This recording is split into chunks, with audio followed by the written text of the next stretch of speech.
Good afternoon, respected teachers, scholars, and students present here. I, Dr. Ishani Majumder, Assistant Professor of Chemistry, Manbhum Mahavidyalaya, welcomes each and everyone joining here for today's webinar on recent advances in chemistry. Here, on today's session, we have four eminent speakers from India and worldwide to share some of their wonderful words with us. I will give a brief introduction of them before their concerned talks. Here we have 30 minutes of speech time from each respected speaker, followed by 10 minutes of discussion section. Just a little bit housekeeping before we start. If you have any question during their presentation, you may write them into the chat box. I will bring up them at the end of the topic, or you can ask them directly at the discussion time. So finally, before we enter into the main event, I would like to express my heartiest acknowledgement to all of you who are sincerely committed to this event to make it a great success. And with a special thanks to our governing body members, our respected teacher in charge, and the IQAC members for their fruitful help. So now, I like to request our respected teacher in charge, Professor Partha Sarathi Mandal, to give a small inaugural speech on behalf of our college, who is also patron for this event. Sir, would you please like to say something? Yes. Thank you, Ishani, for the kind of arrangement that you, in collaboration with our IQAC, Dr. Omajit Basu. So it's a very nice, it's a nice occasion. And in this challenging time, where everywhere there is death and disease, and rather we are now in a diseased world. And to remember Shakespeare, in a rotten world, rather, there is, everywhere there is, we are listening to some negative news. So, still, most of the colleges, and our college has not been an exception, trying their best to bring the students in a online platform, discussion on different issues, topics, so that we can just pursue our, students can pursue their studies. They can, students are in their cultivation of knowledge. So that is going on, and our college is, has been a pioneer in the district in the recent time in different activities. So, and organizing webinar, we are also doing, our college is doing, the very best. And I'm grateful to the department and the Department of Chemistry, the head of the department, Dr. Ishani Majumder, who is a very, recently joined in our college, but after joining to our college, she has been very enthusiastic, and within a very short notice, she has been in a position to organize such a webinar, taking scholars from home and abroad. And the Registrar of Calcutta University is one of the eminent speakers. So my special thanks to Sir to manage his time to be here. And I'm thankful to other eminent speakers, other scholars, participants. I hope that this will be a grand success. And with these words of inspiration, I am thanking you all. I conclude my speech, and with this webinar will be a grand success. Thank you very much, and I request Ishani to proceed further with the main event. I don't like to take much time by saying all these things again and again. So I conclude over here and with thanks. So Ishani, you proceed. So, thank you, sir. Thanks for your valuable time. So now we are about to enter the main section of our event. Before we proceed with the first speaker of our session, Professor Debasis Dash, I would like to give a small introduction about himself. Professor Dash did his BSc from Presidency College and received his master's degree from Calcutta University and PhD from the Indian Association for the Cultivation of Science. And he did his postdoctoral research work from National Tsinghua University, Taiwan. He is currently working as a professor in chemistry in University of Calcutta, holding the prestigious post of Registrar. He had 17 research scholars who obtained PhD under his supervision, and 8 research scholars and 3 postdoctoral research scholars are currently working with him.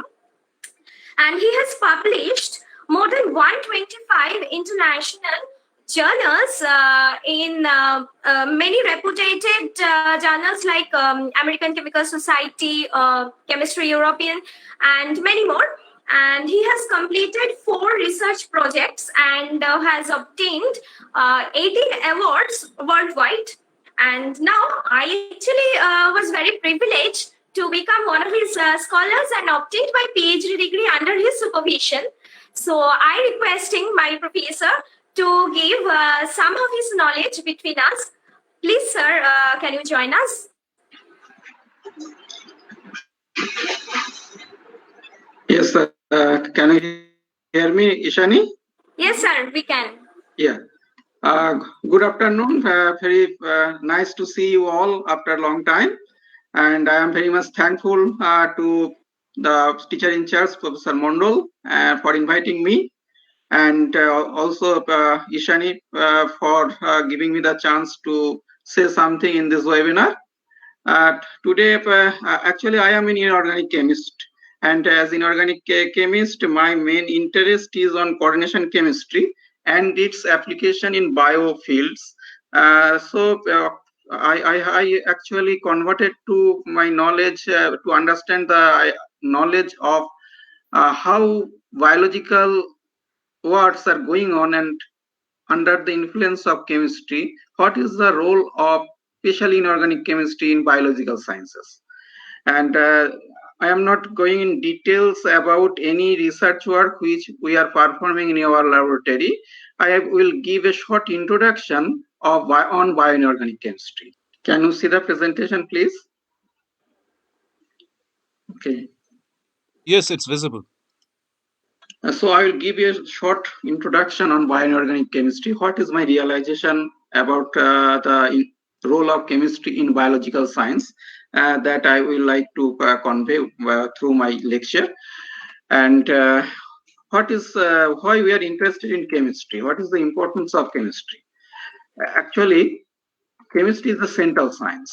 As you know, it bridges all natural sciences, including physics, geology, biology, etc. And the role of chemistry and its importance has been recognized by human beings from the long, and it was also recognized by our international by our UNESCO. And the international year 2011 was considered as the international year of chemistry to just to honor the importance of chemistry in the development of mankind's human civilization.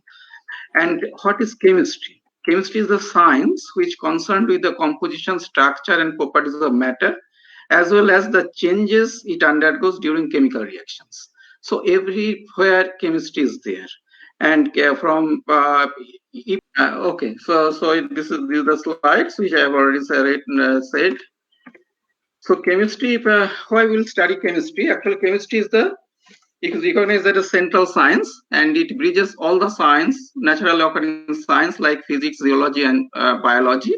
And the contribution of chemistry has been also recognized by UNESCO, and the year of 2011 was considered as the International Year of Chemistry to commemorate with the contribution of chemistry in the civilization of mankind. And actually chemistry deals with composition, structure and properties of matters, and also the changes which are undergone during chemical reactions. And now question is, what is the importance of chemistry in biological science? And as I said, chemistry is dealing with the interrelationship between matter and energy, and every life exists due to chemistry.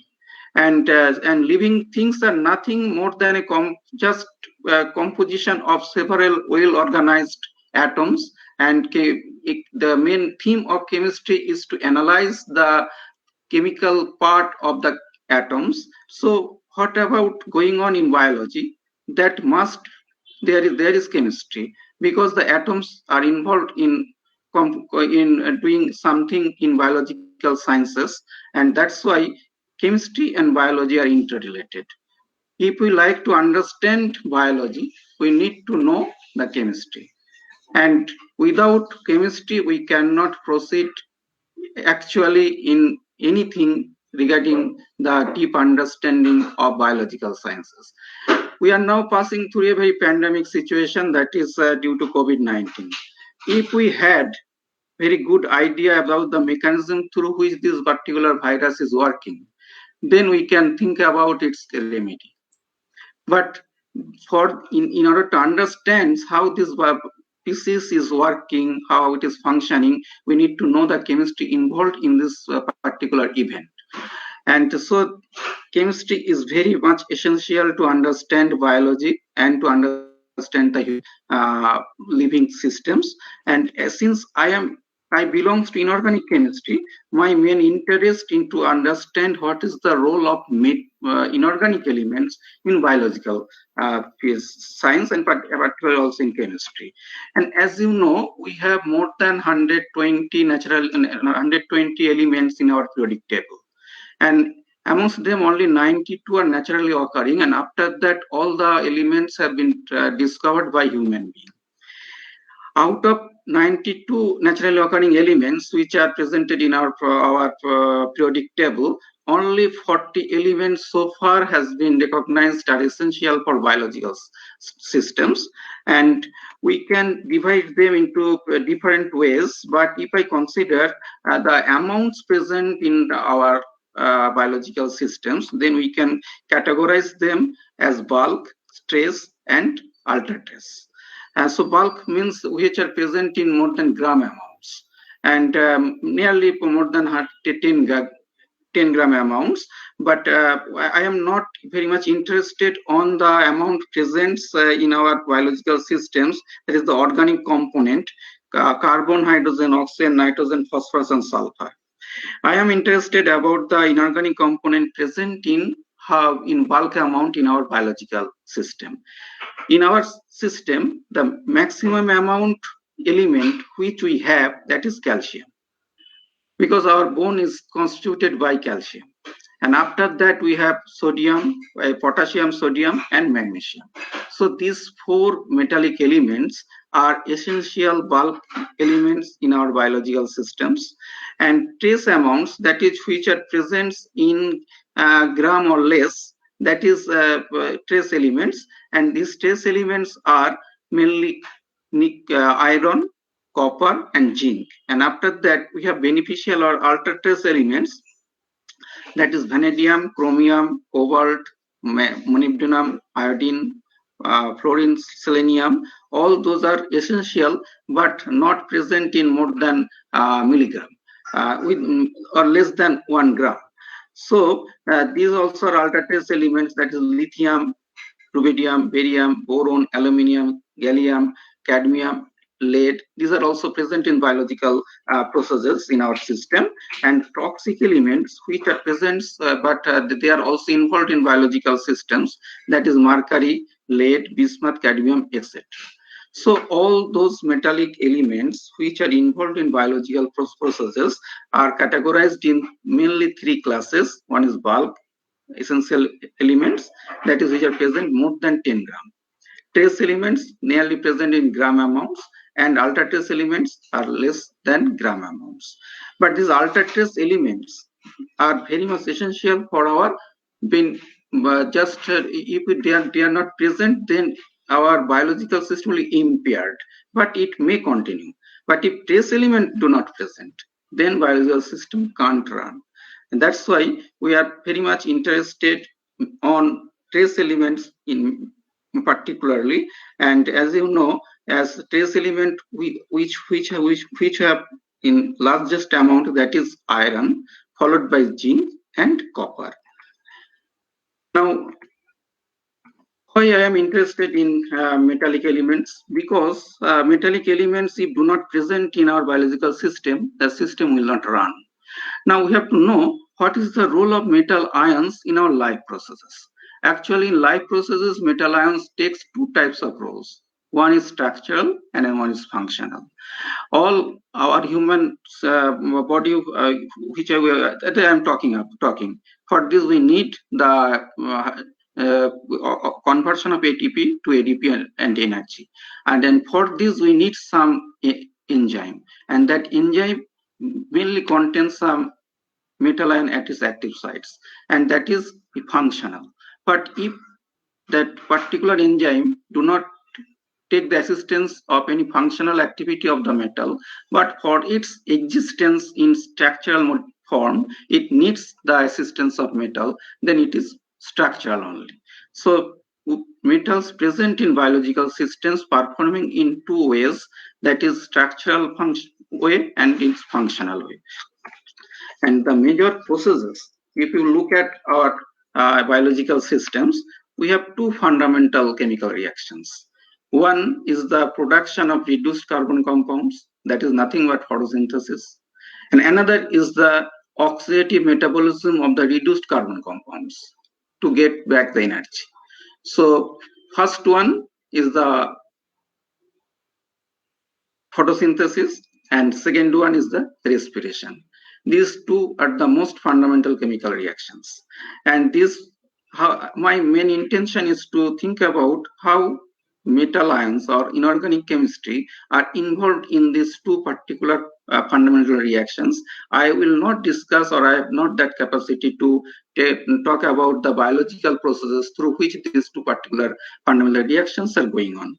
But if you look what kinds of reactions or what kind of biochemical reactions are going on in biology, we will find it is same as we are encountering in our laboratories. In laboratories, we used to perform acid-base reaction, oxidation reduction reactions, and periodical reactions. All those three kinds of reactions are also involved in biological reactions.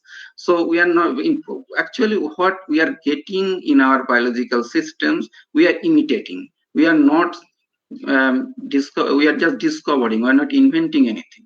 So all the types of reactions which are we are performing in our laboratory systems, they are already present in biological systems. So we are now just categorized all those reactions involved in biological processes in three categories: acid-base reaction, oxidation reduction reaction, and periodical reactions. So this is the one of the most fundamental biochemical reactions, that is photosynthesis.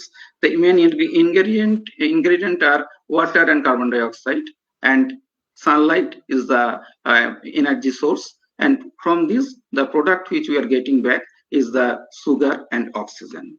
So this is the chemical way, the simplest way we can just formulate the photosynthesis reaction. There is carbon dioxide plus water, we are getting glucose and oxygen.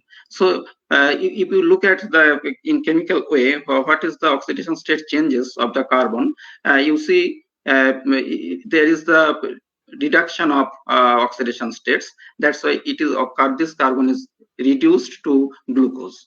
But if you look at the oxygen of this water is actually converted to oxygen, and from -2 to 0, that is the increasing oxidation number, so it is oxidized. So this carbon reduced to reduced carbon compound, that is glucose. And now if you look at the reverse reaction, that is that glucose in presence of oxygen converted just reduced to carbon dioxide and getting back the water. So these two are very, very interrelated fundamental reactions which are absolutely necessary for the existence of life process. And just give a look on the molecule, particular this molecule, magnesium containing molecule, which are responsible for harvesting the sunlight. We can't, highest animals, that is the human being, cannot harvest this sunlight, or cannot convert the sunlight energy into another chemical energy. But these green leaves or green plants has the ability to absorb this light from sun and convert it into usable energy. That is, it confined it in glucose, and which is the actual source of all foods of a human or animal civilization. And this particular molecule is very unique. It can only absorb the energy from sunlight, and nature selects magnesium for this particular purpose. If you take out the magnesium from this particular molecule, it will not work. Magnesium present in very small amount.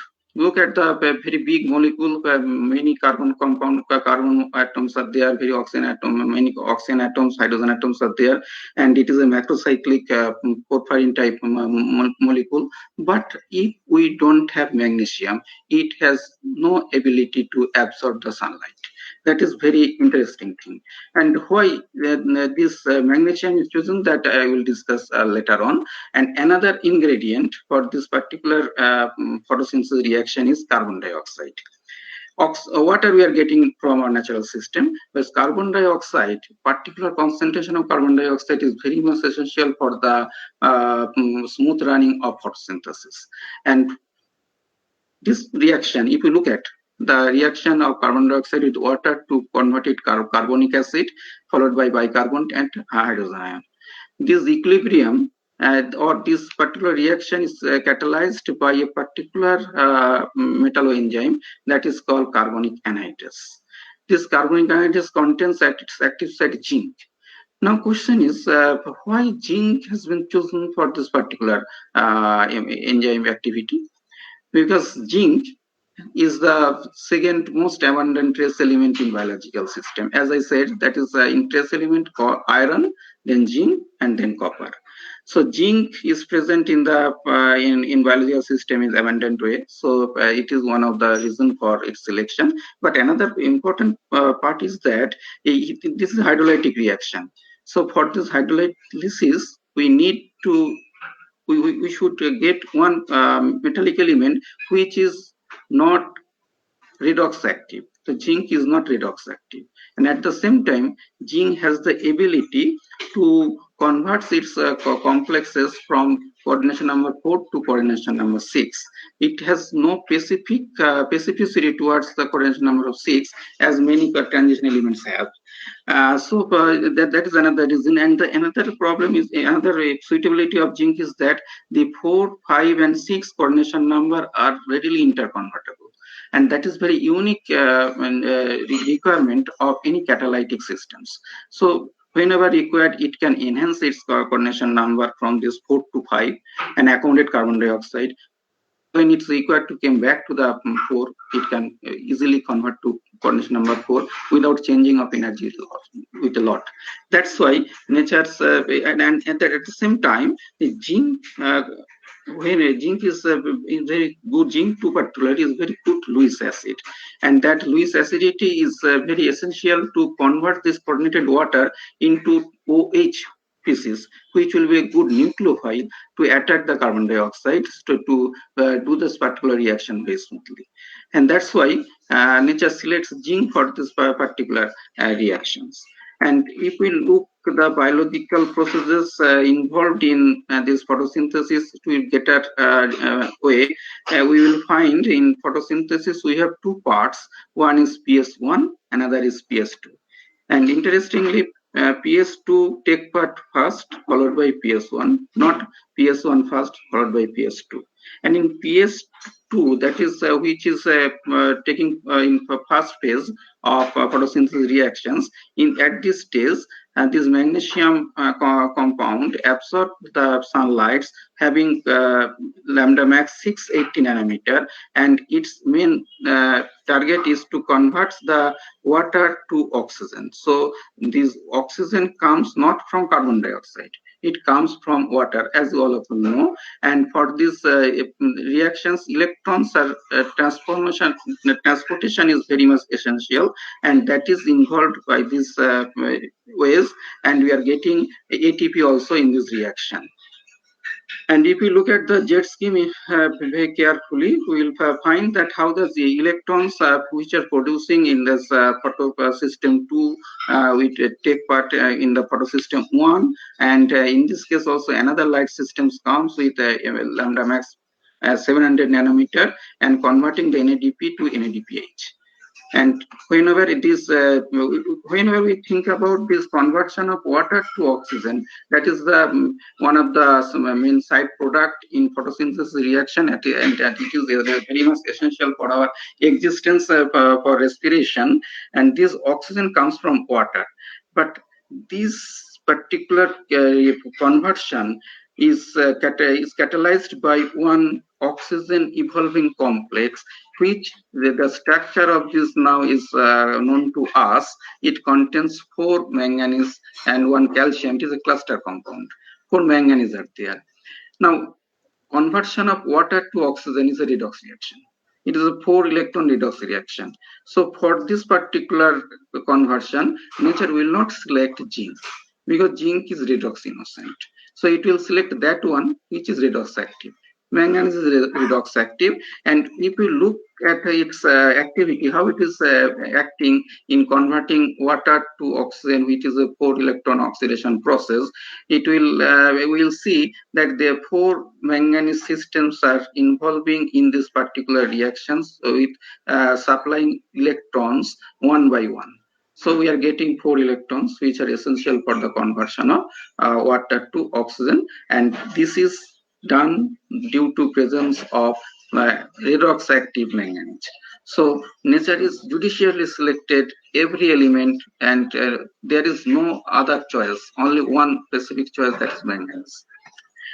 And whenever we are getting NADPH from pH 1 photosystem 2, we are getting electrons. That electron goes to the pH 1 and in photosystem 1, and we are getting NADP plus to NADPH, and that NADPH, and we already during photosystem 2 reactions we are getting ATP and oxygen. That is the storehouse of energy. That energy will be utilized to convert the carbon dioxide into C3 phosphate molecules, and that C3 phosphate molecule will convert to glucose in due course.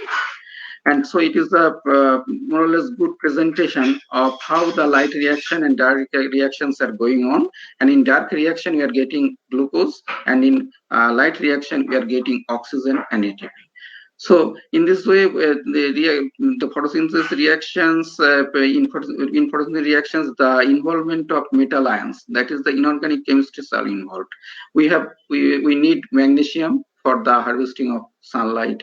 We need manganese for conversion of water to oxygen, and at the same time we need zinc for controlling the concentration of carbon dioxide for smooth running of the reactions. So 3 particular metal ions are very much essential for the smooth conversion of carbon dioxide and water to glucose and oxygen in photosynthesis reaction.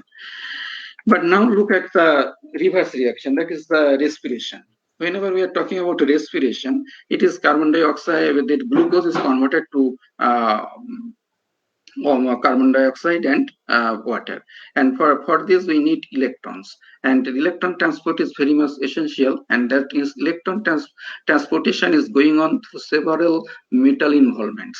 That is iron sulfur proteins. We have hemoglobin, the type of hem type molecules, hem B, hem A, etc. And finally, if you look at the particular system, that is the last one, it is cytochrome AA3, and this cytochrome AA3 is a composite of hem A and hem A3, and it not only contains iron but also copper, and this particular site is responsible for the very toxic effect of cyanide poisoning. That is, the cyanide ruptured, easily take part in complexation with copper, and this chain ruptured, and that's why our death will come. But in case of carbon monoxide poisoning, it is not due to this respiratory system rupturing. It is due to the contamination of hemoglobin with iron, and I will talk it later on. And just look at this particular molecule, very similar to our oxygen harvesting magnesium molecule, but here instead of magnesium we have iron, and the number of double bonds are also different, and it is little bit different form of protoporphyrin. And this protoporphyrin 9 is actually contains in iron. This is the monomeric form, that it represents actually myoglobin, and when it's tetramers are there, it represents hemoglobin. So hemoglobin and myoglobin are the oxygen management proteins, and both are involved in oxygen transport and reserving, and this particular iron is present in +2 state. But whenever oxygen binds with this, what is the change? Initially, it was thought that it maintains its iron 2, but it's converted from high spin to low spin state. That's why oxygen is in bending mode. But at present, due to several instrumental facilities, it is now very sure that the iron is oxidized to iron 3 and oxygen is reduced to superoxide. And that's through these chemical ways, the oxygen transport is going on. And when this oxygen transports come from lungs to different cells, that oxygen is absorbed by myoglobin, and myoglobin will take this oxygen and use whenever required. But after respiration, we are getting back carbon dioxide. Now, question is how carbon dioxide come back to our lungs? Is it through just taking part in making a complex with iron? Actually not. Here also the carbonic anhydride takes the main role. It converts this carbon dioxide to bicarbonate, and that bicarbonate through our blood plasma come to our lungs, and whenever and then it converted to carbon dioxide, and it comes out. So breathe in and breathe out. In both cases, the responsibility the inorganic molecules, that is metals, are taking responsibility for smooth running of those reactions. So from this discussion, I just give you an understanding how different metal ions are involved in biological processes. And if you look that for a particular biochemical reaction, we need a particular metal ion.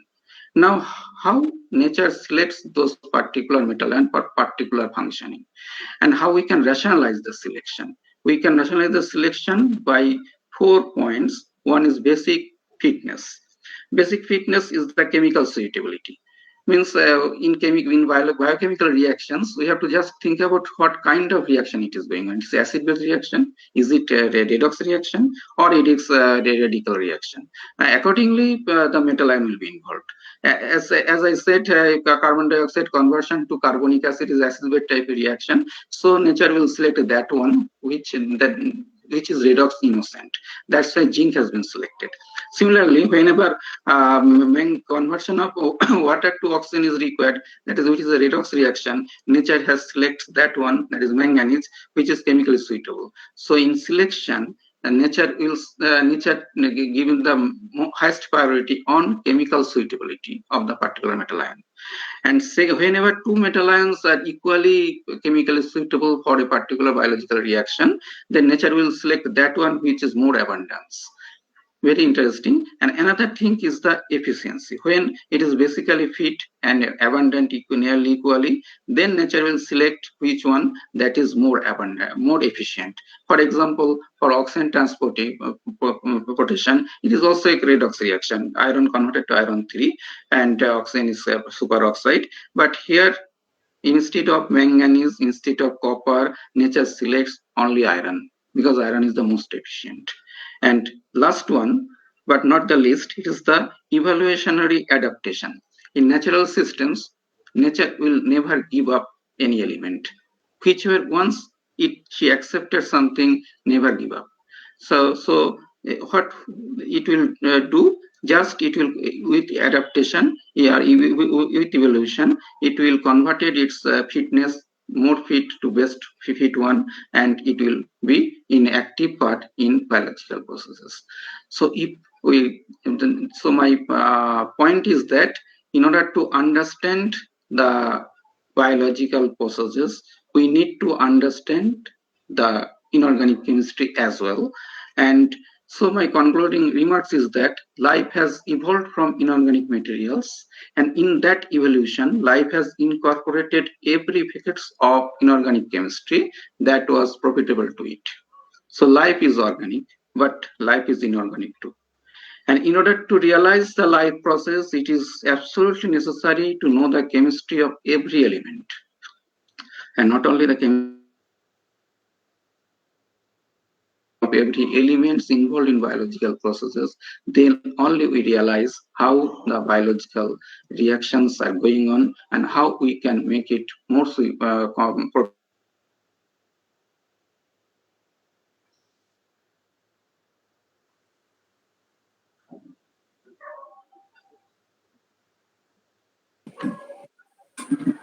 Thank you, sir.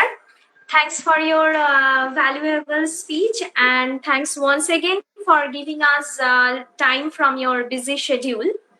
We move on to the next speaker, Professor Santiago Gomez-Ruiz there. And I would like to give a brief introduction of Professor Gomez. Professor Gomez holds a PhD in chemistry from Juan Carlos University, Spain. And since this February, he has working as a full professor of inorganic chemistry there. He was an Alexander Humboldt fellow, and also he was the most prestigious Marie Curie Training Site fellow. He has participated in 19 competitive research projects and has published 156 articles in high-impact journals like New Chemi, Coordination Chemistry Review, Chemistry European Journal, etc. He has presented more than 110 contributions in conferences and has given 45 lectures as invited speakers. He is now the associate editor of the Journal of Environmental Chemistry Letters. And actually, I got the golden opportunity to work with him collaboratively during my PhD work. And now I request Professor Gomez to shower us with some of your knowledge. Please, sir, proceed. Thank you very much, Ishani, for the very nice presentation of myself. Highly appreciated. And thank you very much for the invitation to be part of this webinar and to offer me the opportunity to show you all our work on nanomaterials functionalized with organotin-4 compounds, which we are preparing as therapeutic or diagnostic systems against triple negative breast cancer. As a very brief introduction, I really would like to comment that the fight against cancer is currently, as you know, one of the most active research fields due to the growing number of cancer cases in the world. Cancer is the second cause of death and will probably be the first ahead of cardiovascular diseases in the next few years. At this stage, joining the efforts of scientists, translational researchers, and medical doctors, cancer treatment is multidisciplinary, and it's going from the very well-known hormonotherapy to chemotherapy, passing through radiotherapy, phototherapy, and the very individualized immunotherapy. Our group became interested in chemotherapy, which is the treatment using drugs to stop the growth of the cancer cells, either by killing the cells or by stopping them from dividing. So when one thinks about chemotherapy, we should think about the father of the modern chemotherapy, Professor Rosenberg, who unfortunately passed away some years ago, but who discovered cisplatin in 1969, while doing some experiments on the cellular division of bacteria. In 1971, this compound went to the phase 1 clinical trials, and only 7 years later, the FDA authorized its use against ovarian and testicular cancer. To bear in mind the incidence of these platinum compounds in chemotherapy, just it's important to note that around 50 to 60% of the cancer patients in the world have been treated at least once with platinum compounds. So even though the use of platinum compounds is highly standard, the principal problems of the kind of metal-based systems are the very high number of side effects, the limited water solubility, and the resistant acquisition by the treated cells. So several alternatives to cisplatin based on other platinum compounds have been approved, but most of them, they have the original limitations of the previous compound. So most of the original limitations are still present. So in this context, several alternatives to platinum compounds are being developed in the recent years, with special importance in ruthenium complexes. So, for example, NAMI-R or KP1039. So all those are going to the phase 3 clinical trials. And also, for example, titanosin and budotitan compounds, they are going to clinical trials in phase 2. Some of the copper compounds that are also advancing to phase 2 clinical trials, the gold compounds, especially auranofin, went to the clinical trials phase 1 against different cancer, different tumors. Ferrociphen, for example, and the tin compounds, which are starting the way to be applied in the future into humans, and they are starting the preclinical trials. So, considering the metal complex, the ligand, or the chemical structure, or the formulation of the metal drugs, they may have different biological targets, which might go from the typical action against DNA, that is, for example, associated with the use of platinum compounds, to different proteins, enzymes, also attacking to the mitochondria, or some other pro-apoptotic factors, or even necrotic factors. So this makes that one of the most interesting methods for being used against different cancerous systems is tin and in tin complexes.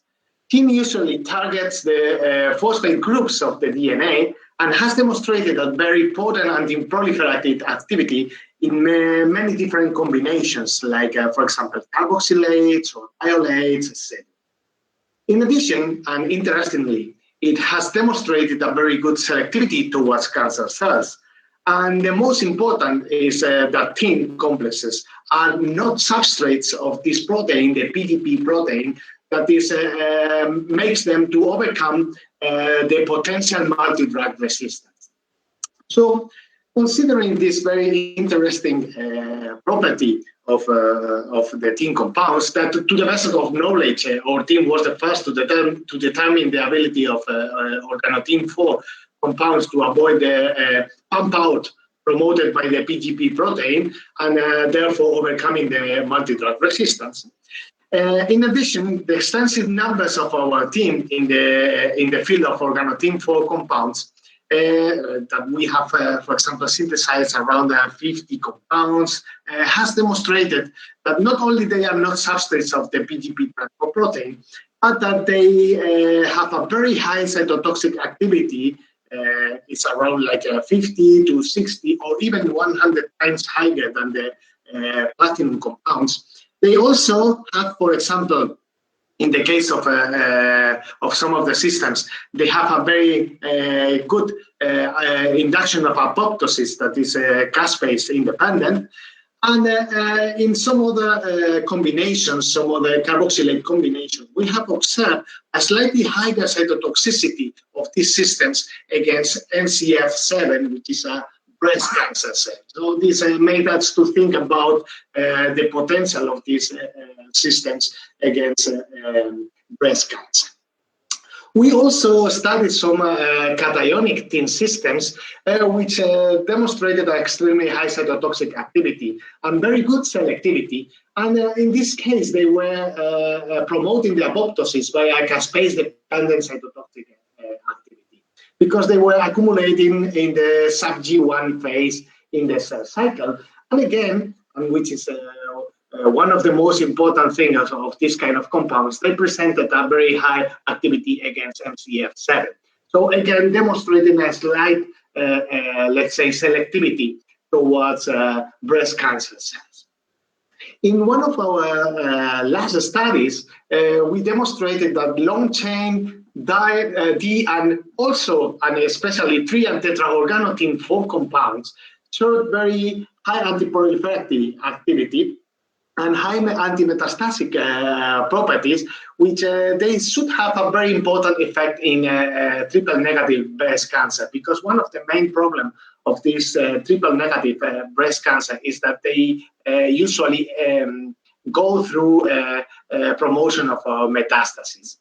So all these systems that we have prepared, they have really good potential for derivatization and can be tuned for decomposition in other systems. In other systems that they can be really interesting for being, let's say, anchored on, for example, drug delivery systems.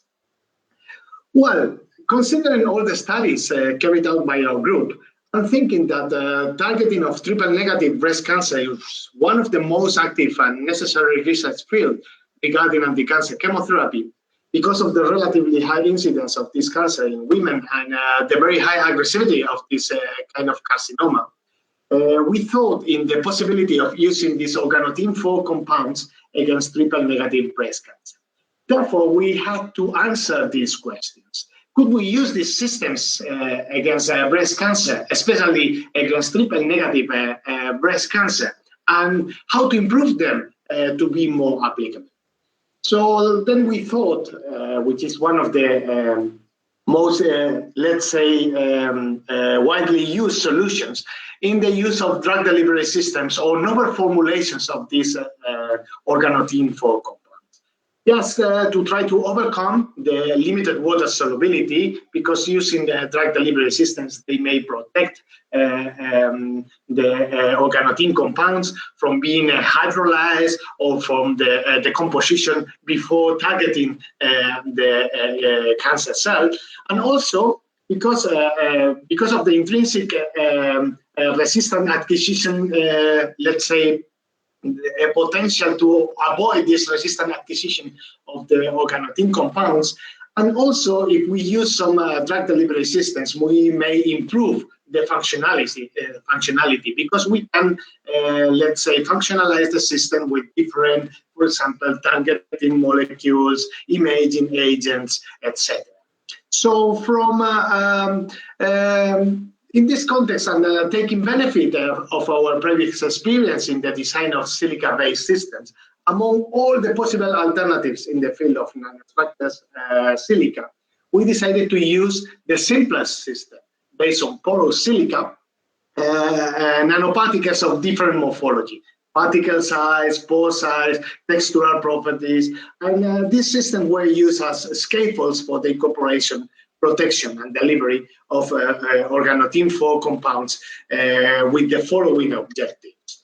The first, the evaluation of the anti-cancer potential of these systems. Second, the evaluation of the anti-antigenic properties of these systems, and especially important in the triple-negative breast cancer.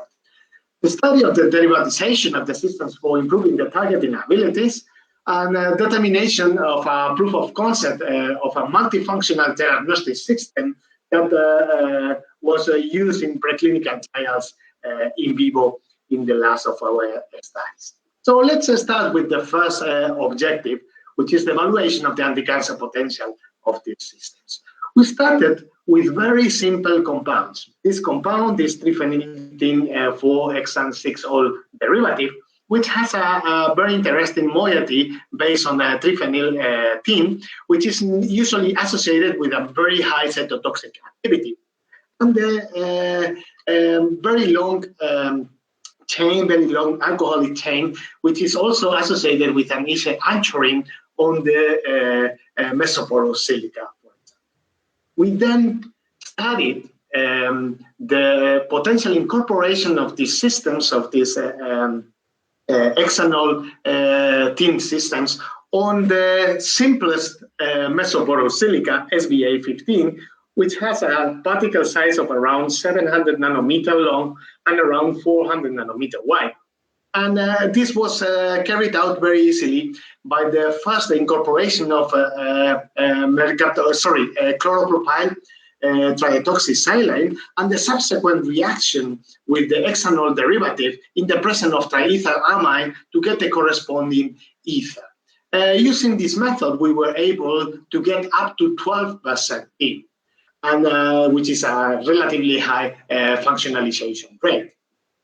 We extended these systems also to, let's say, shorter chain analogous, the 3-phenyl-4-propanol triol derivative, that was also prepared in the same way.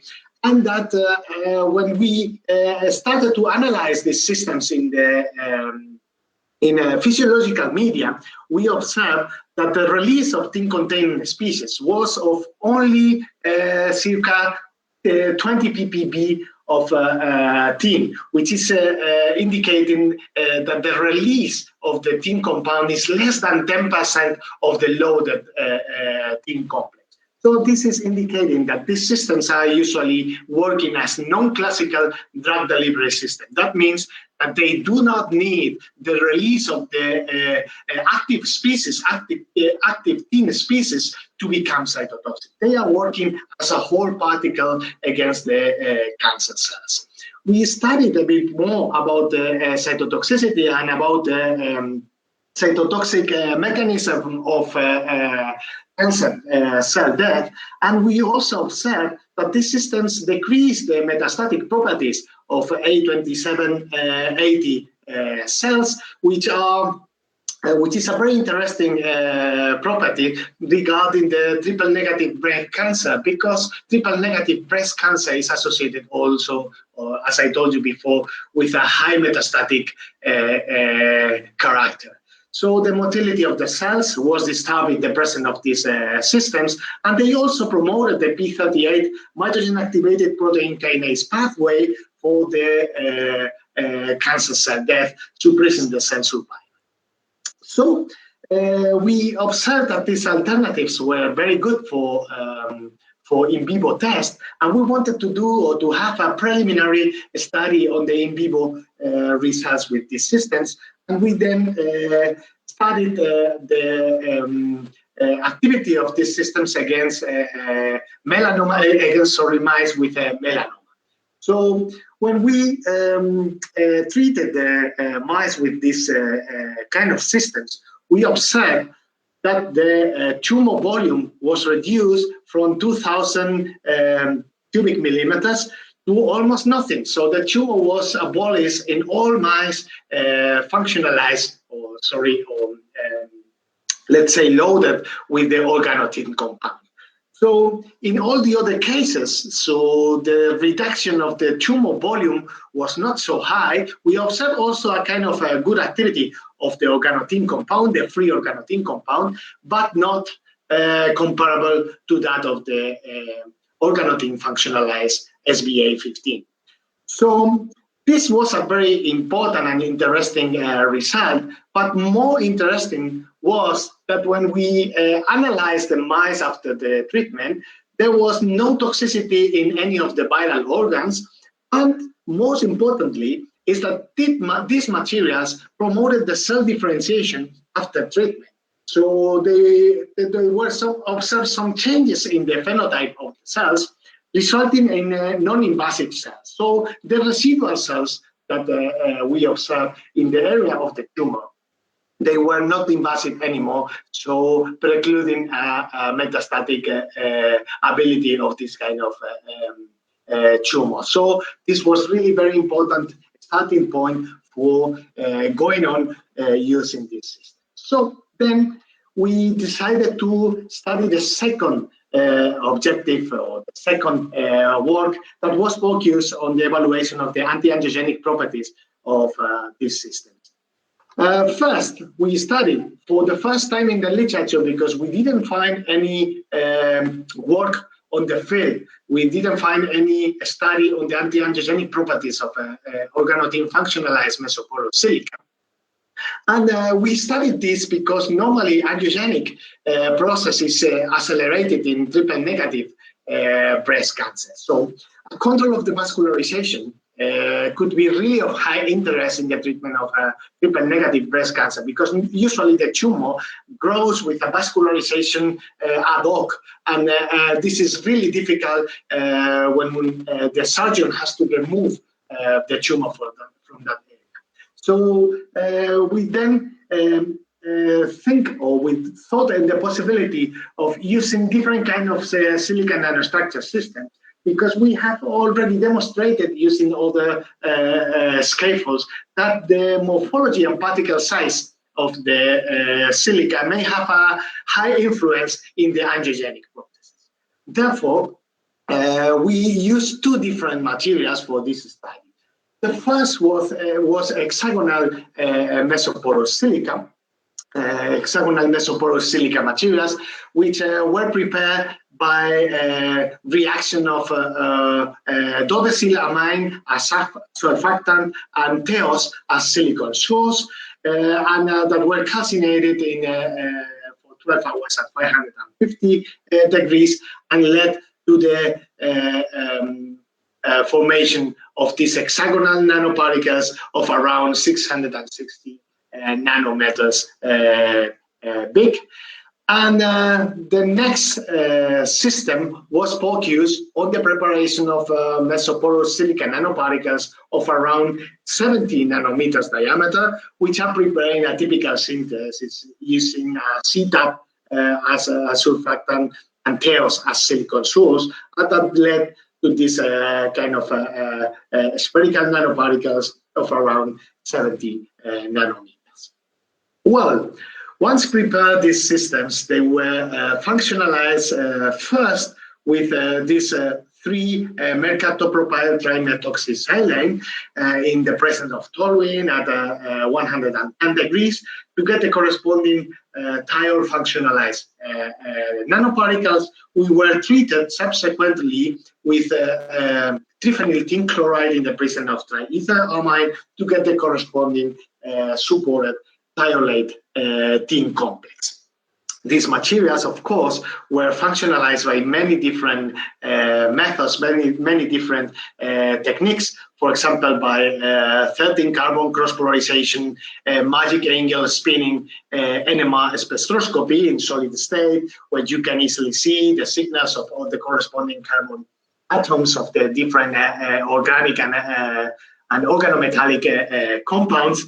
And usually we observe that this kind of functionalization are occurring inside the pore of the systems, because as you can easily see here, the pore diameter is being decreased after the subsequent and the consecutive functionalizations. Additionally, the pore volume is also decreasing after the different functionalization reactions, and also the bed surface area is decreasing, but not so much as is the decrease of the pore diameter.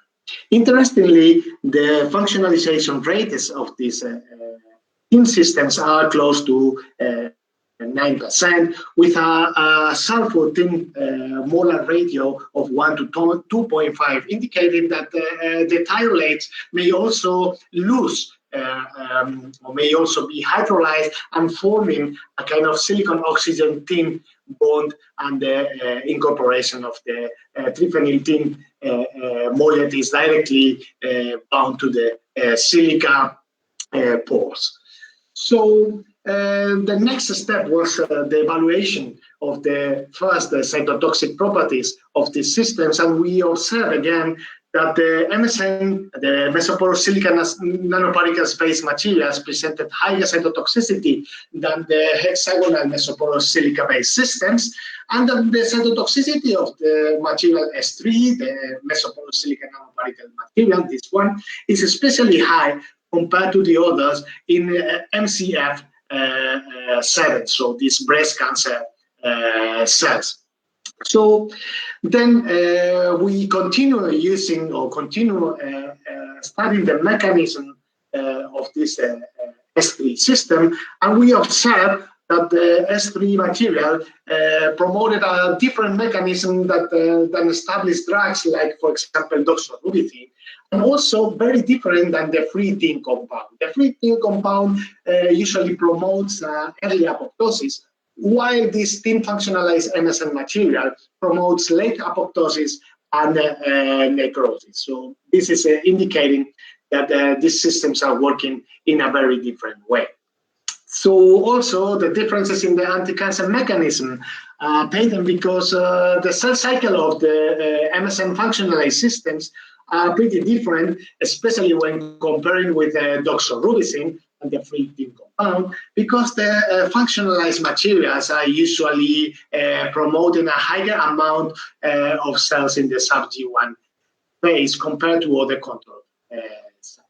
So we also studied the potential cellular uptake of these systems, and we observed an internalization of around 80% of the total amount of DIN inside the cells, and after only 6 hours, and with a good internalization rate of around 90% after just 1 day. So this is indicating that most of the material that we are administering is going inside the cell without any kind of problem. In addition, we observed that the S3, the material functionalized with the organotin compound, promoted enhanced levels of reactive oxygen species that may have been the development of the necrotic death that we observed in the cell cycle. But the most important study that we did is the chick embryo angiogenesis assays.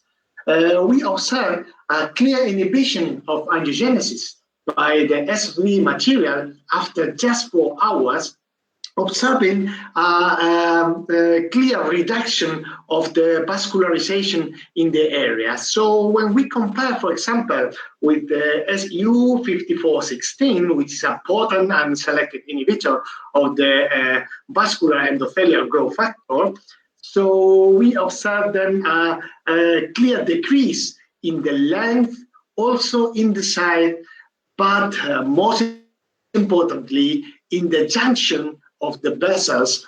And this is indicating that using these kind of systems, we can control the vascularization of the tumor in the tumoral area, which is very important for potential surgical treatment, potential elimination of the tumor by surgery.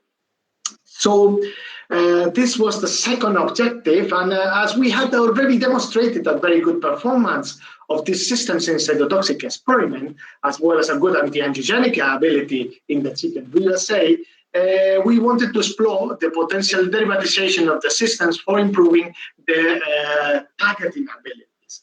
So we studied then the influence of the incorporation of a targeting molecule, like for example, folic acid, in the structure of the nanomaterials to determine the potential targeting properties and to evaluate if these systems might be useful for triple-negative breast cancer, because most of the cells implicated in the triple-negative breast cancer, they overexpress their folate receptors.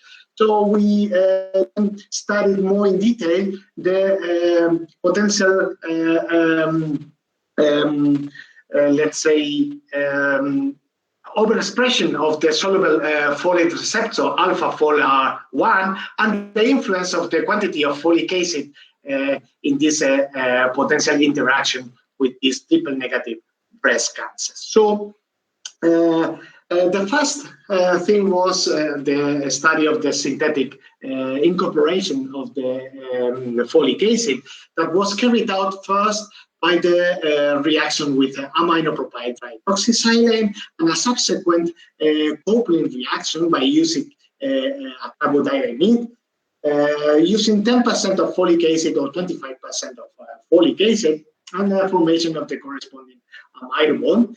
And also, in a second and subsequent step, the functionalizations of these systems with the cytotoxic moiety based on the organotin piolato complex. So these systems were also characterized by many different techniques. For example, by TEM, observing again that the morphology of the systems was always spherical with particle sizes of around 70 nanometers, then the incorporation of the different organic and organometallic ligands, and of course the folic acid led to higher weight loss in the thermogravimetric studies, and of course the incorporation of the tin moiety was also confirmed by corresponding 119 tin solid state NMR, observing the incorporation of the organotin derivative. So these materials were really studied because they constitute an interesting synthetic alternative to design materials able to target cancer cells than overexpressed folate receptors. And the functionalization, we observed that the functionalization with higher amounts of folic acid led to a higher cytotoxicity and a higher therapeutic potential, especially in those cells that we studied, because we studied cells overexpressing folate receptors and cells without overexpressing folate receptors. In both cases, they have a higher cytotoxic potential, but most importantly, in cells overexpressing folate receptor, we observe a modulation of the 4R1 receptor and a higher cytotoxic activity. So in this case, the functionalization with the folic acid had a multifunctional role beyond targeting the folate receptor, but also improving or increasing the secretion of the 4R1 receptor, and this led to the cancer cell death. So knowing now that we are able to target the triple-negative breast cancer, and that we have a very good system with good anti-angiogenic properties, we decided to continue with the evaluation of the thin functionalized silica-based system, making a proof of concept of the potential synthesis of diagnostics systems based on mesoporous silica nanoparticles. So we started then with mesoporous silica nanoparticles. We did a grafting reaction for the incorporation of polyamino ligands that were subsequently reacted in an amidation reaction with first an imaging agent like coumarin 343, and second with a targeting molecule like folic acid, and finally with the cytotoxic agent, the organotin derivative. And we did some proof of concept in a live cell microscopy, so using the confocal microscope, and observed a high internalization of the organotin functionalized mesoporous silica nanoparticles, and which is higher when adding folic acid. And in this context, we were able to detect very easily the nanoparticles inside the cell. So this led us to open up the possibility of changing this coumarin 343 as an imaging agent by a more appropriate imaging agent like Alexa Fluor 647, which is very important, for example, in vivo imaging. And therefore, we started to study the last part of this work that was focused on the preclinical trials in vivo of these systems. So we decided to study 3 different systems based first on the functionalization with just the cytotoxic moiety. Second, with the cytotoxic moiety and the folic acid, like targeting molecule. And also, we decided to do some additional tests using an enzyme-responsive linker based on the GFLG tetrapeptide linker, which is normally sensitive to the lysosomal cysteine protease captacin B, that is normally overexpressed in breast adenocarcinoma, and which would lead to the release of the therapeutic cargo, so the thin compound, after the cell. All these systems were also derivatized with an amidation reaction with Alexa Fluor 647, and studied first in vitro to observe that the presence of the high cytotoxic potential with very good performance with the enzyme responsive linker, and that target really very well the triple negative breast cancer cells.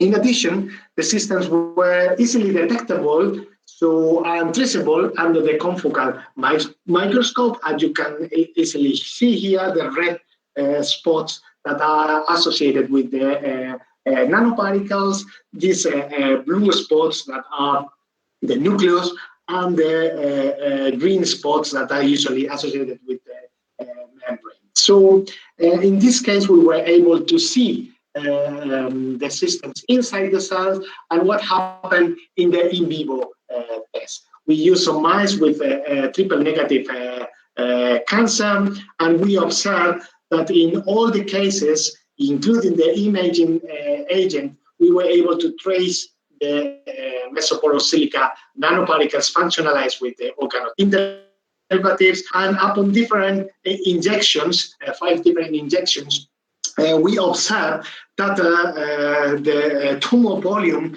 was being decreased exponentially, and that the tumor size is decreased after 10 days of treatment. So we designed a very good diagnostics agent that was able to be localized by imaging and also to decrease the tumor size. So the conclusions of this work, the take-home message for you is that we were able to prepare good cytotoxic and anti-metastatic compounds supported on mesoporous nanostructure silica, that the anti-antigenic properties of the systems control the potential vascularization of the tumor, which is very important for triple negative breast cancer. That the functionalization with folic acid had a multifunctional role beyond the targeting the folate receptor. They also promoted the cancer cell to death. And the incorporation of coumarin 343 and afterwards the Alexa Fluor 647 was possible and led to a diagnostic system that showed a very good preclinical trials in vivo against triple negative breast cancer, giving encouraging results for further studies in this field. So I would like to finish thanking you very much for the invitation. Here is where I live in Spain, so long, well, let's say very far away from your place here in India, but thanks to Google Meet, it made really accessible. So I would like to invite you to think about coming to Spain at some point, because Spain is really a very nice country. We have a combination of nice cities and nice landscape and different forests, beaches, etc. You know probably that Spain is very good in football with 4 of the best teams in the world. We were even world champion. We are not very good in, for example, in cricket, but at least we are very good in badminton. We have an Olympic champion, and also, for example, in tennis. So I would like to invite you to my university, the Rey Juan Carlos University, in the School of Experimental Science and Technology. It's a very, let's say, American-style university, long, big spaces, and really very nice to visit. And also to know my team, my research team. We have very nice time all together. So I would like to thank many people involved in this project, especially to Diana, especially to Miguel, Victoria, Irene, who are really the best actors of this movie, and of course to all the collaborations with different teams in India, also Romania, in Spain, and of course the financial sources, and of course to all of you for your very kind attention. Thank you very much. Thank you, sir. Thanks for the valuable speech, and thanks for the time you give us from your busy schedule. We would like to go if we got a chance there. Thanks. We move on to our next speaker, Okay. Professor Ennio Zangrando. Before to start with Professor Zangrando, I would like to give a small introduction on him. Professor Zangrando received his PhD degree from University of Trieste, Italy. After a few years as clinical chemist in a pediatric hospital, he joined the Department of Chemical Sciences at University of Trieste as associate professor and then full professor of general and inorganic chemistry there. In 1988 to 89, he have also worked in Switzerland with Professor Hans. His research interest deals with X-ray crystallography using conventional RX sources as well as synchrotron radiations. His work is dedicated to the structural properties of the bio-inorganic complexes as well as in supramolecular chemistry.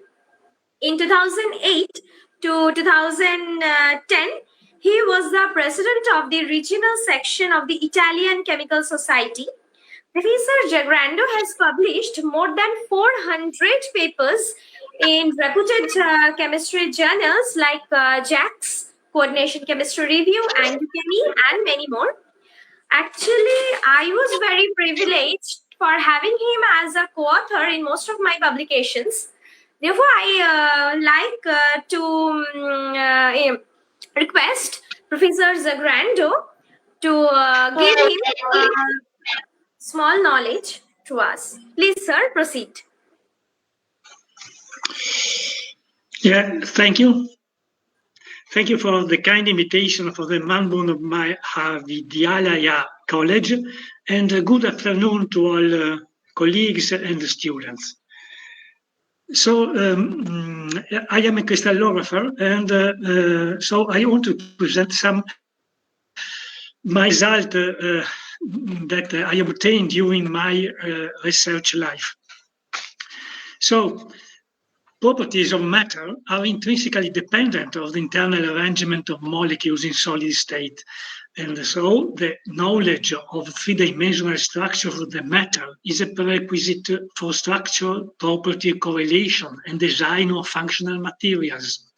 Now, the difference between the diamond and the graphite is a typical example of how the material can present different properties. I want to cite Roald Hoffmann, that was awarded by Nobel Prize, and he stated that there is no basic enterprise in chemistry than the determination of the geometrical structure of the molecule, because such a determination ends all speculation as to the structure and provide us with the starting point for understanding of every physical, chemical, and biological property of the molecule. Now, over the past century, X-ray crystallography has evolved as a method of choice for accurate determination of molecular structure at atomic resolution. The structural information obtained from crystallographic analysis paved the way for rapid development in electronic and other many areas like this indicating for physics, chemistry, metallurgy, material sciences, molecular biology, biochemistry, and medicine. So very recently, molecular crystallography is a powerful tool for structural biology. Resolution of a protein crystal structure is becoming much easier than in the past, thanks to the developments in computing, automation of crystallization techniques, and high-flux synchrotron sources to collect diffraction data. So, in my opinion, this is one of the greatest results in analysis of the ribosome. Ribosome is a macromolecular machine for the synthesis of proteins in living cells. And Ramakrishnan, that is origin Indian, as you say, Strait, and Jonath, that is reported here in the picture, obtained the Nobel Prize in 2009. However, I must say that the structure of the ribosome that contain a lot of proteins has two subunits, big and small subunits with a lot of proteins, has obtained starting from different building block, and then they put all together. But anyway, this is a very extraordinary work of these people. So, obtaining single crystal suitable for X-ray diffraction represents a crucial step in the process to determine a macromolecular structure. We have to take into account the solubility of molecules and their transition from solution to a crystalline ordered state. So this step plays with a variety of parameters such as concentration of biomolecules, the temperature, the pH, as well as the nature and concentration of crystallizing agents and additives. So I must say that I was not involved in biocrystallography. And I must say that the metal complexes have deserved special attention as mimics of different proteins, with emphasis on functional aspect, trying to elucidate the mechanism of reaction based on the intermediate species, in addition to molecular shapes. So in the last decades, many bioinorganic studies were developed on metal complexes, with the aim to be used, as we have seen, as therapeutic agents and radiopharmaceuticals, to mimic metal-dependent proteins for chelation therapy. And this presentation is some result of my work of research mainly on small metal complexes. The most important metal complex used as an anti-tumor drug is cisplatin, as it was observed by Professor Santiago. Cisplatin was developed by Rosenberg in 1969, and along with the second and third generation platinum-based drug, as carboplatin, oxaliplatin, is one of the most widely used and best-selling anti-cancer drugs. It's very effective in treating certain cancers, as testicular cancer and so on. This is some picture taken from papers of Lippard that reported the interaction of the cisplatin with the DNA. Really here, the cisplatin is coordinated through to N7 donors of the guanine nucleobase by leaving the chlorine here. And the structure was obtained not on a DNA, but on a DNA dodecamer. I must say that DNA is very, very difficult to be crystallized. Here is another example with this pyridine diaminochlorine complex, where the platinum is coordinated through, again, to a guanine nucleobase.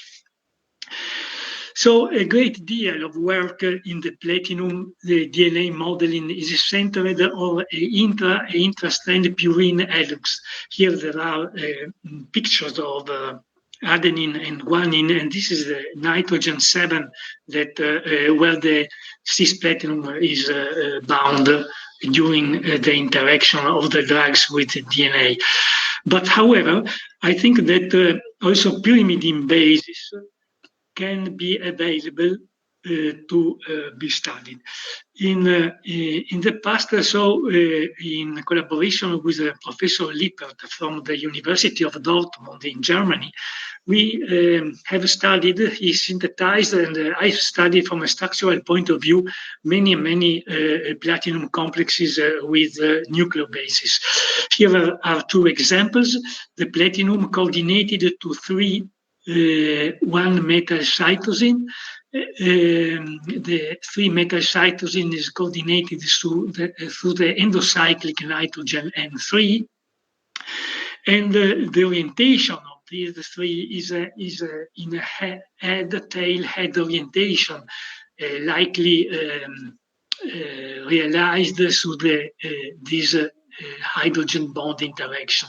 Again, here we have 4 1-metal cytosine, again bound around the platinum center. And again, the orientation is in head-tail, head-tail, and no other rotamer was observed in solution by study by NMR. So these nucleobases are very versatile ligand to be studied. Here there is another example, platinum with 2,3-phenylphosphine with cytosine and thymine. So we have 2 different nucleobases here. This complex in DMSO and DMF show the movement of the metal from the endocyclic nitrogen to the exocyclic nitrogen, to the amino exocyclic nitrogen. And here there are the structure of this complex, where we observed 2 conformations. Also, the thymine here has almost a 2-fold axis. With good diffraction data, we were able to differentiate this nitrogen from this carbon. And so we observed the 2 molecules that represent the 2 molecules in the independent unit of the unit cell. And these 2 conformations were also observed in solution by studying by NMR. But as I said before, these are very versatile ligands. The 1-metal cytosine can be deprotonated, and so acting as a tridentate ligand to bound to 2 copper and 1 central platinum. Here we have 4 1-metal cytosine around the 3 nuclear axes, and all of these are in a head-tail orientation, as observed before for the mononuclear complex. On the other hand, here we have also a 3-nuclear species with the cobalt, platinum, and sodium here. And in this case, all the 4 nucleobases have the same orientation, so the head-head orientation. This is probably because cobalt prefer to be coordinated by nitrogen donor, and the sodium is coordinated by oxygen donors. Here is also represented the metal-metal distances between platinum and copper, and platinum and cobalt. And this is the species, I mean the deprotonated exo-nitrogen amino group. So we have extended our interest towards other dinuclear metal complexes between platinum and cobalt, platinum and palladium, platinum and silver. And here there are represented the number of electrons and the number of ligands. This is 5 for cobalt, 3 for palladium, 1 for silver, and by using extended molecular calculation and diffraction data, we obtained the direct metal-metal bond between the platinum and the cobalt of 2.4, 2.5, and 2.65 for silver. We obtain also some platinum cyclic species with nucleobases. Here there is a sort of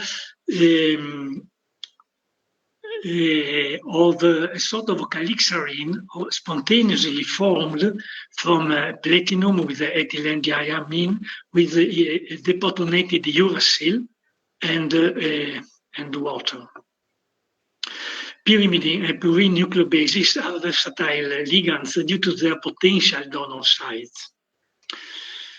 Here is another example of a trinuclear species built with metal cytosine. Here is an example of the metals that are coordinated by the endocyclic and the exocyclic amino group.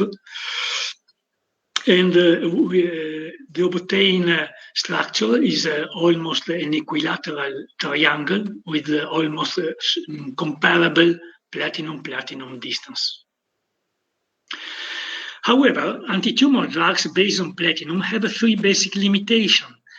They present severe toxic side effects, acquired or spontaneous resistance, and has a narrow range of activity. Thus, the search was directed more recently to new metal-based, different from platinum, anti-tumor agent with different mechanism of action. Not platinum transitional metal complexes may in principle exhibit anti-cancer activity and toxic side effect markedly different from platinum drugs. We can have different chemical behavior, hydrolytic rates, and the mechanism of action. So ruthenium complexes is used as anti-tumor drugs or enter in clinical trials as anti-tumor drugs. The study started almost 40 years ago by Clark that showed an anti-tumor activity against this cell line of leukemia of this ruthenium complex.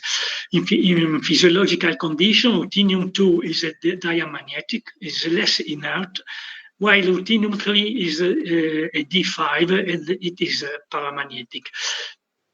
Ruthenium ion is 6 coordinate, octahedral geometry in both oxidation state, has a good affinity for nitrogen and sulfur ligands like platinum, and the ruthenium 2 and 3 complexes have ligand exchange kinetics similar to those of platinum. The redox potential can be modified varying the ligands, and ruthenium mimics ion in binding to many biological molecules, including serum proteins, transferrin, and albumin, and is believed to contribute to the general low toxicity of ruthenium drugs. Here are the most advanced representative ruthenium DMSO complexes. The NEMIA was designed and synthesized in our department. And this is an octahedral ruthenium complexes with imidazole. Ligand is an anion counterbalanced by an imidazolium cation or by a sodium cation.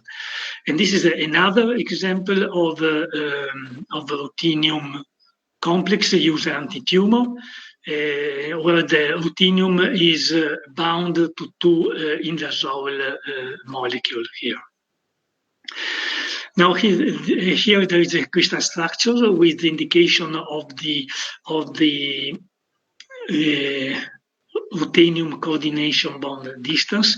Here the DMSO is a polar molecule known to easily cross the membrane of the cell, and the absence of cytotoxicity in vitro together with its ability to reduce metastasis appear to exclude DNA as a primary target. But really, NEMIA strongly interacts with protein, including albumin, transferrin, and integrins. That the latter is a transmembrane receptor. So this is a picture from a diffraction data obtained from colleagues in Florence, and represent the human ferritin in complex with NEMIA. NEMIA undergoes relatively fast hydrolytic processes, so here we have the ruthenium hexacoordinated by water molecule connected to an imidazole here. And similar results have been obtained with carbonic anhydride, and the lysozyme have been reported by the same group. So later we have also studied some porphyrin conjugates with ruthenium 2 and 3 coordination compound. This strategy combines the phototoxicity and the tumor localization properties of the porphyrin chromophore and also the cytotoxicity of the ruthenium fragment as observed in ruthenium metal drugs. So peripherally bound inert ruthenium compound, besides improving water solubility, are expected to alter the redox and photophysical parameters of the porphyrin and to influence significantly its biodistribution. Here is an example of the porphyrin conjugate with ruthenium that was studied. Here, according to the number of peripheral fragments, the conjugate total charge range from -4 to +8. For example, by using tetrabutyl amino, the complex is insoluble, but with the sodium is well soluble in aqueous solution. Solubility is a very important point for metal-based drugs. So this is an example, a structural determination of one of these porphyrin with peripheral ruthenium complex obtained from this precursor. The precursor has a DMSO here that is lived, and the ruthenium coordinated to the peripheral pyridine rings on the in meso position of the porphyrin here. Another important structure is vitamin B12. Vitamin B12 was reported by Dorothy Hodgkin, she was awarded by Nobel Prize in Chemistry in 1964. And this structure is very important for the homolysis of the cobalt-carbon bond of coenzyme B12, and the homolysis here is an essential step in the enzymatic reaction for which the coenzyme B12 is a cofactor. Here is an example of conversion of a propionyl CoA to succinyl CoA, but we can skip this slide and go directly to the cobalt complexes we have deeply studied to mimic vitamin B12. These organocobalt cobaloxyms, these are octahedral complexes that we have deeply studied, are octahedral complexes with in the equatorial plane there are two dimethyl lyoximate, and on the axial ligand there is a nitrogen ligand like pyridine, and on the other side an alkyl ligand like methyl, ethyl, isopropyl, and so on. And this was really an interesting study in collaboration with Professor Mazzilli in Atlanta from the USA.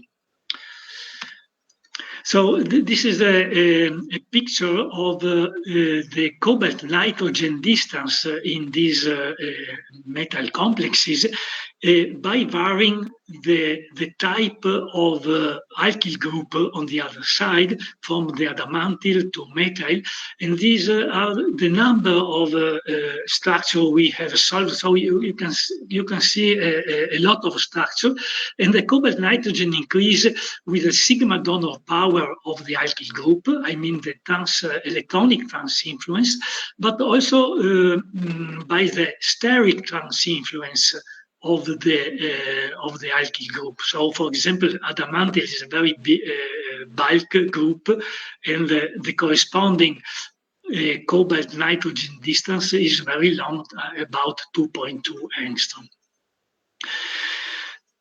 Here we also observe that the cobalt-nitrogen distances increase with steric bulk of the planar base.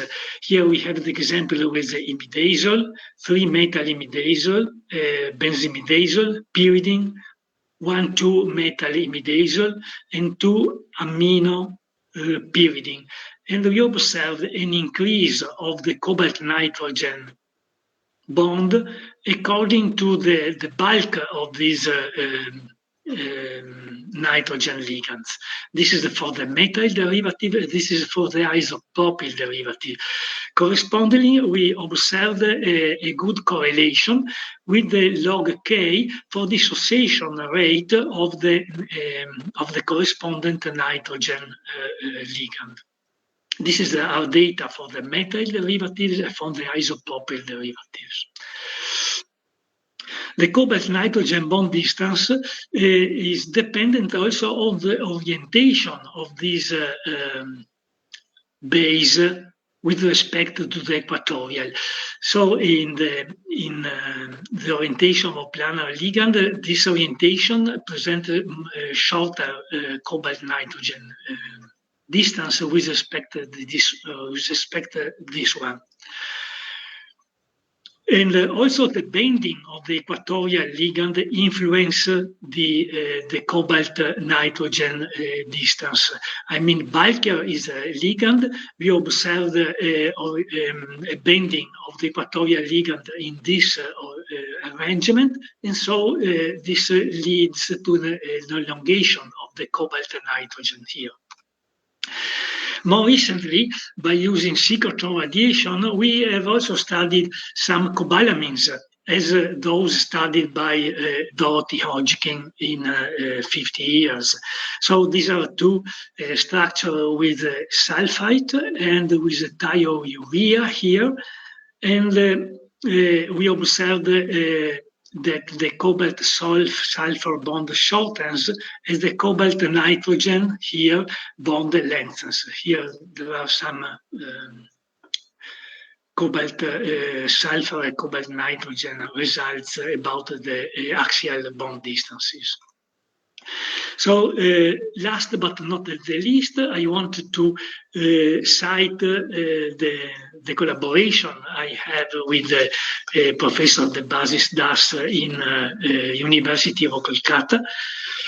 And he's studied the catechol activity with zinc complexes for the reaction of to transform the terbutyl catechol to the terbutyl benzoquinone. So this is just one of the examples, but we have a lot of collaboration also with copper complexes. Now, the X-ray is the light to see molecules. This can be done with conventional sources for study of crystal or comparatively small molecules, usually by using a couple of molybdenum target radiation, and this is an example of a typical diffractometer, but we can use a synchrotron, a tool for structural biology and protein crystallography. Now, synchrotron radiation is produced by charged particles traveling at relativistic speeds, forced to travel along curved paths by applied magnetic field. And the synchrotron radiation is the highest flux sources available nowadays. We have a great advantages for this because we have a high brightness, high intensity, high collimation, high tunability in wavelength. So we can change the wavelengths of the radiation. And there are continuous development of high energy synchrotron sources, high energy X-ray optics, and detector system. I wanted to cite the facility we have near Trieste. This is our electrosynchrotron that is on the plateau of the town. Here is my town on the sea, and this is a plateau where the electrosynchrotron is implemented. And this is recently in 2017, a new Indian-Italian synchrotron beam line was opened. This is a picture of, I think, Indian people here that are managed to install this beam line. And this new beam line is really dedicated to the biocrystallography, and was funded, supported by the India government. It is implemented with a detector with about half meters of side, and is a very big instrument, a very big detector. It cost about 1 million euros, so you can imagine how the cost to implement a synchrotron beam line. So I reached the final conclusion of my presentation. Here is a picture of the university, the main building of my university. This is a picture of the main square downtown. Here is the Trieste in Italy. It's just on the corner with Slovenia and Croatia. Here, I want to thank you for all of you for your kind attention. Thank you.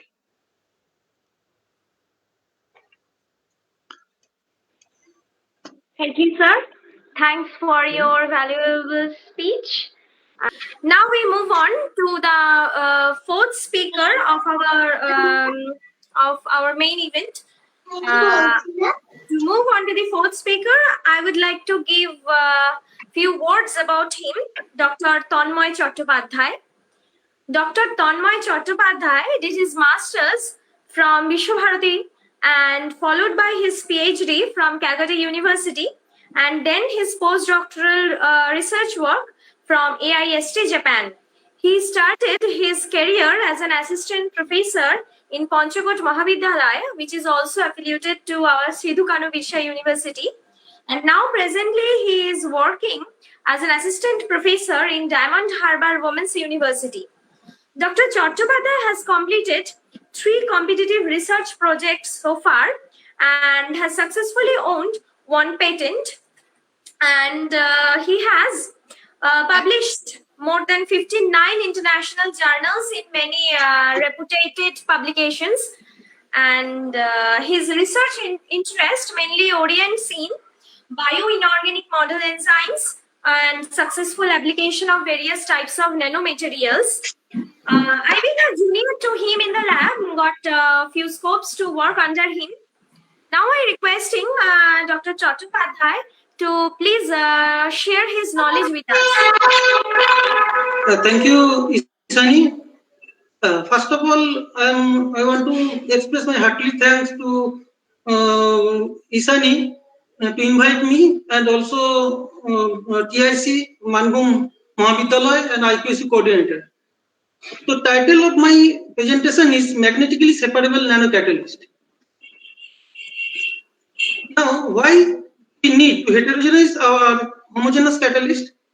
Heterogeneous of the homogeneous catalyst on support constitutes a logical approach to combine their homogeneous catalytic properties with those of heterogeneous catalysts, such as facial separation from the reaction mixture and recyclability.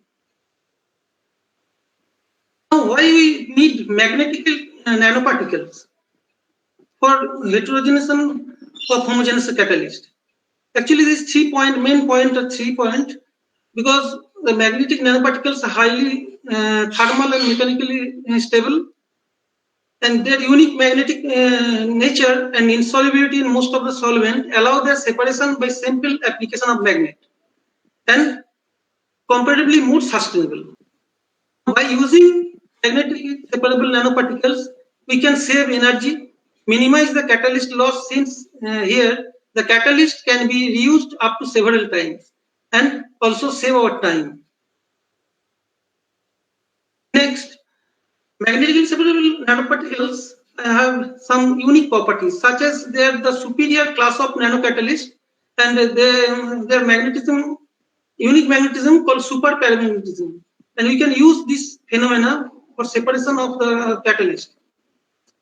Again, magnetically separable nanocatalysts come as a rescue to such situations, since they can be easily recovered with the help of magnet. So you can eliminate the need of filtration, and catalyst can be successfully reused for several cycles without any comparison of the reactivity.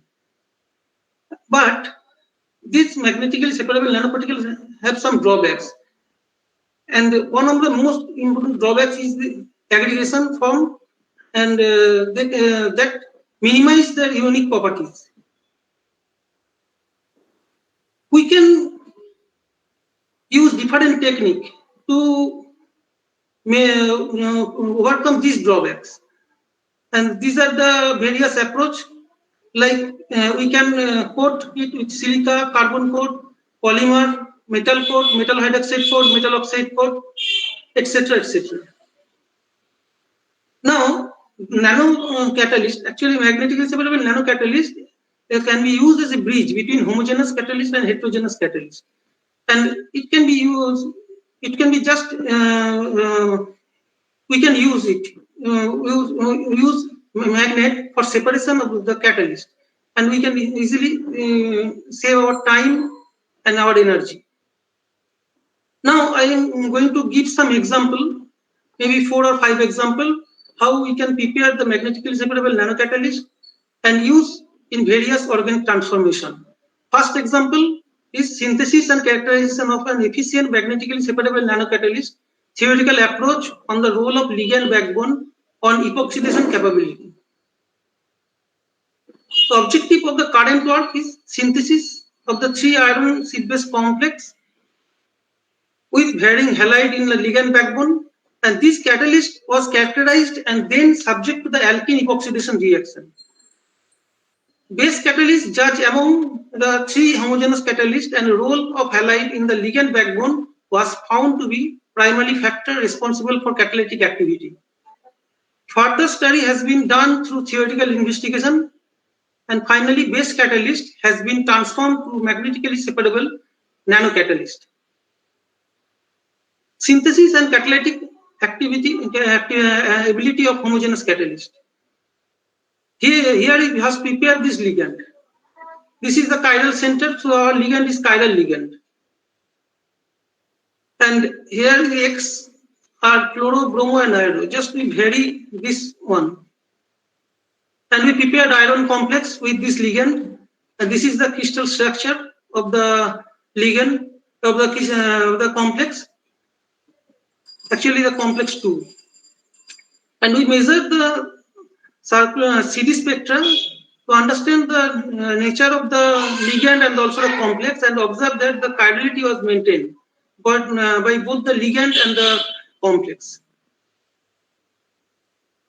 Now we use these 3 catalysts for epoxidation reaction, and here we use PHIO as a oxidant source. And here is the result. We take 3 substrate here: stilbene, E-stilbene, Z-stilbene, and styrene. And in all these among all these complexes, complex 3 observed show the highest catalytic activity. And here is the condition. Now, so the complex 3 is the highest yield.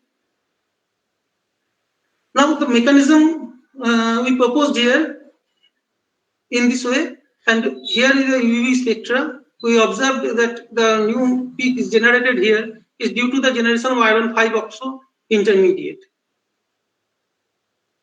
Next, we investigate the theoretical study and observe that the complex 3, which produce the iron 5-oxo species, actually actually shows the highest catalytic activity due to the high electronic and stability due to the electronic and Gibbs energy.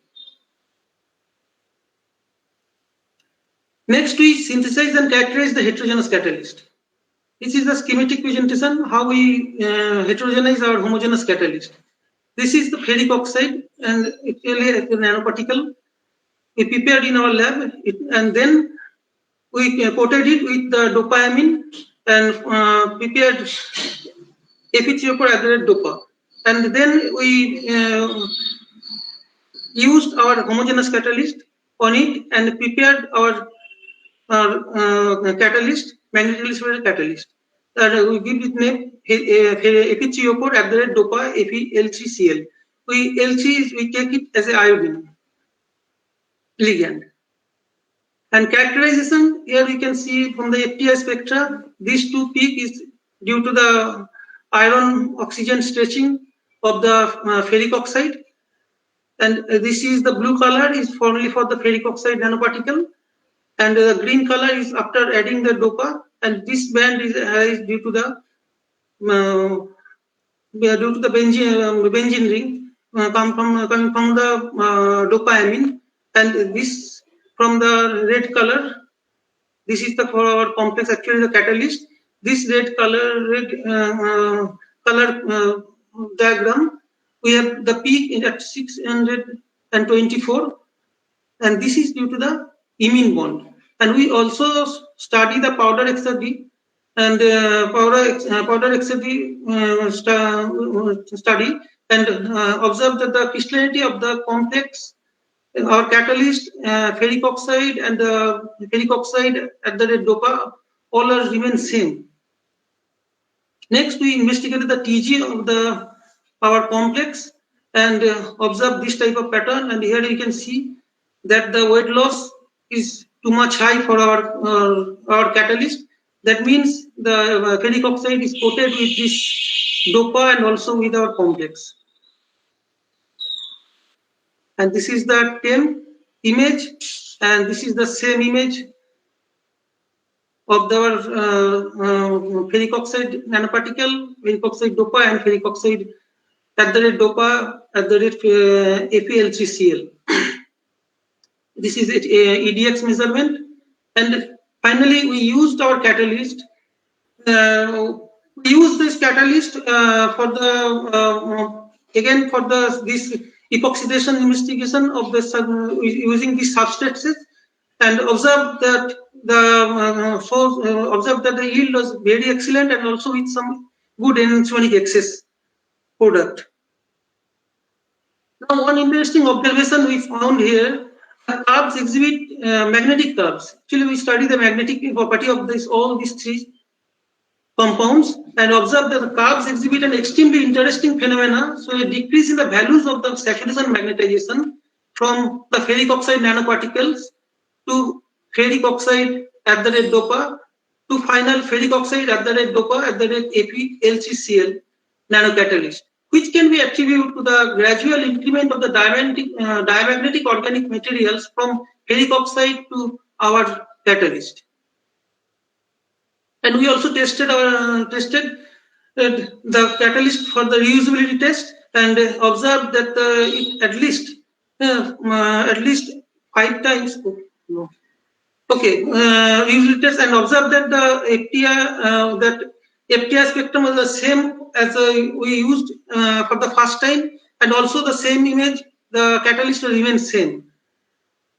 And what will be the outcome from the present work? Now, most efficient catalyst for the alkene epoxidation is this compound, and this efficiency is related to the stability of the iron 5 oxointermediate, which forms during the catalytic process in presence of PHIO, and this factor has been well rationalized by the DFT calculation.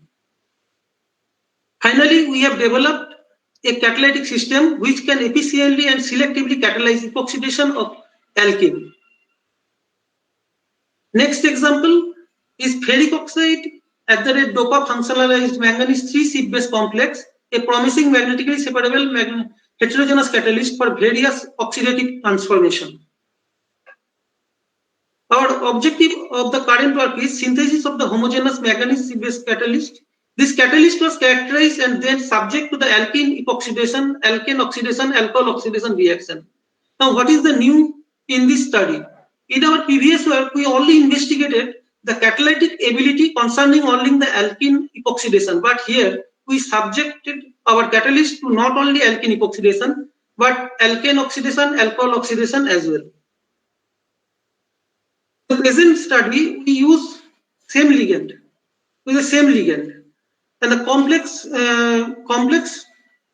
For the complex, we use here only the change the metal center. This is the manganese. In recent work, we conducted a study on the catalytic activity of the immobilized manganese catalyst in heterogeneous asymmetric epoxidation, alcohol oxidation, and alkane oxidation. This is our synthesized magnetically separable nano catalyst. This is the picture. Now the schematic diagram, the preparation of our catalyst. As we done in the earlier, same thing is we done here also, and prepared this is the homogeneous manganese catalyst, and this is the heterogeneous catalyst, actually the magnetic separable nano catalyst. We characterize it with the same and the TM and the powder XRD pattern, and finally we used our catalyst for the investigation of the some oxidation reaction. And here is the results for homogeneous catalyst. This is the some substrate we take here for alcohol oxidation, and for heterogeneous catalyst you take the same same substrate, and the result are here, and we see here the results are almost same, and rather for benzyl alcohol we observe some more good result for the heterogeneous catalyst. For alkane oxidation, we take this substrate, and the results are here. And for epoxidation, we take this substrate, and this is the result. Now, what is the conclusion of this work? We synthesized and characterized a new magnetically separable nanocatalyst, and these are characterized by different technique. Its capacity to oxidize various organic functionalities was tested, and our synthesized nanocatalyst appears to be very good and efficient catalyst. Next example, oxidation of organic functionalities by PHIO acid voltwise catalyzed by magnetically separable Fe3O4 the DOPA supported manganese complex, combine experimental and theoretical approach. So what is the objective of the current work? Synthesis of 3 homogeneous catalysts, subject them to various oxidation reactions such as alcohol oxidation, alkane oxidation, alkene epoxidation, amine oxidation, aldehyde oxidation, and sulfide oxidation. Various type of oxidation we have tried here, and we also want to explore we want to explore PHIO AC voltage as a oxidant source, which actually poorly explored still now. And probable mechanism has been investigated with the help of ESI-MS and UV vessel experiment. And finally, theoretical investigation has also been performed to support the experimental findings. And base catalyst has been transferred to the magnetically separable nanocatalyst. This is the synthesis. This is the catalyst we synthesis here. Just X is changing here. We have changed the X means chlorobromoiodo, and all are remain same. These are the crystal structure of complex 1 and complex 2, and we also we investigated our study for different kind of oxidation. You can see here different result. I'm not going in details. Just see here, and these are the reaction conditions. And from this result, we can see here the complex 1. That means the chloro substituted catalyst is the best. Now we investigate the U visual study. When we used PHIO-AC in complex 1, we observed a new band generated in the region of 333 nanometer, and with a soldier at 435 nanometer. And this may be due to the manganese 5 oxospecies generation. Now, to understand the actual case, we investigate the ESIM study. This is the ESIM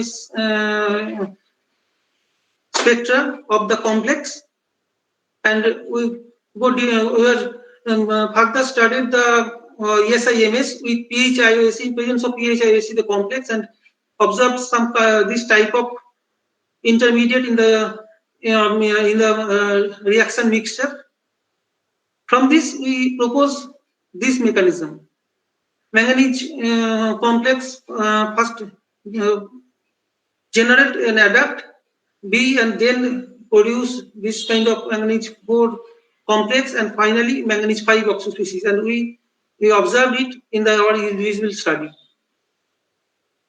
Now we further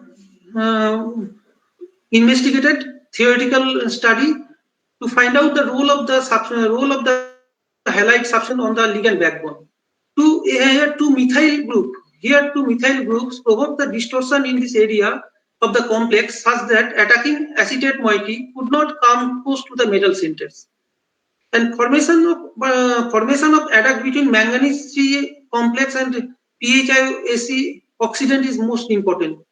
So theoretical investigation clearly show that when the substituted X is chloro, then it is more stable compared to bromo and iodo, and that's why it show the highest catalytic activity. And again we heterogenize our homogeneous catalyst in the same way as you can see here in the schematic representation, and also we characterized our catalyst with the FTIR spectrum, FTIR spectrum and same and 10 images. And this is the EDX and the magnetic data, same as we are observed, almost same as we had observed earlier. And finally, this catalyst used for the different type of oxidation in presence of PHISP. Here is the result you can see here. And we also here again we tested the reusability of our catalyst and the reusability of catalyst, and after almost 5 times we get same image and the FTIR spectrum of the catalyst, which are almost same. That means the catalyst remains same in the nature. So what conclusion we got from this observation? We have established mechanistic pathway for oxidation reaction, which revealed that when PHIO is employed as a terminal oxidant, a manganese 5 oxo species is eventually generated. It has been established that chloro-substituted seed-base manganese complex has the highest catalytic activity among the 3 mononuclear manganese 3 complexes of chloro-bromo-iodo substituted seed-base ligand. And this efficiency is related to the steric repulsion established between PHIOAC2 and a metal complex used in this work, as it has been well rationalized by the theoretical calculation. We have devised an economically feasible and energetically efficient catalytic method using the chloro-substituted manganese 3 seed-base complex, which was structurally modified to magnetically separable nanoparticle for selective oxidation of various organic substrate at room temperature. A fourth example here the synthesis and characterization of Fe3O4 dopers supported manganese 3 and iron 3 catalyst combined experimental and theoretical investigation on alkyl substitution role in ligand backbone towards epoxidation ability. Objective of the current work: synthesis of 6 homogeneous catalysts involving iron and manganese complex. These 6 complexes are characterized and subjected to the epoxidation reaction. Now, what is the new? Now, role of alkyl substituent in the ligand backbone in determining the catalytic efficiency is investigated here. Further substitution concerning the role of alkyl substitution on the ligand backbone has been done through theoretical investigation, and base catalyst has been transferred to the magnetically separable nanocatalyst. These are the ligands we synthesis for this work. This is the 3 ligands. The substitutions are different here, and we prepared 6 complexes. So these are the crystal structures. And here is the result for the epoxidation. We take the substrate stilbene, styrene, as we taken as in the earlier, and observed that complex 3. That means complex complex 3 and complex 6. In complex 6 are the shows the highest activity. We further investigated the DFT calculation. I'm not going in details in the DFT calculation because I am not very much expertise in this field. But what conclusion drawn from the theoretical calculation for both the iron and manganese complex, it has been found that change in the free energy for formation of oxospecies is more negative in case of dimethyl substituted amine in the ligand backbone.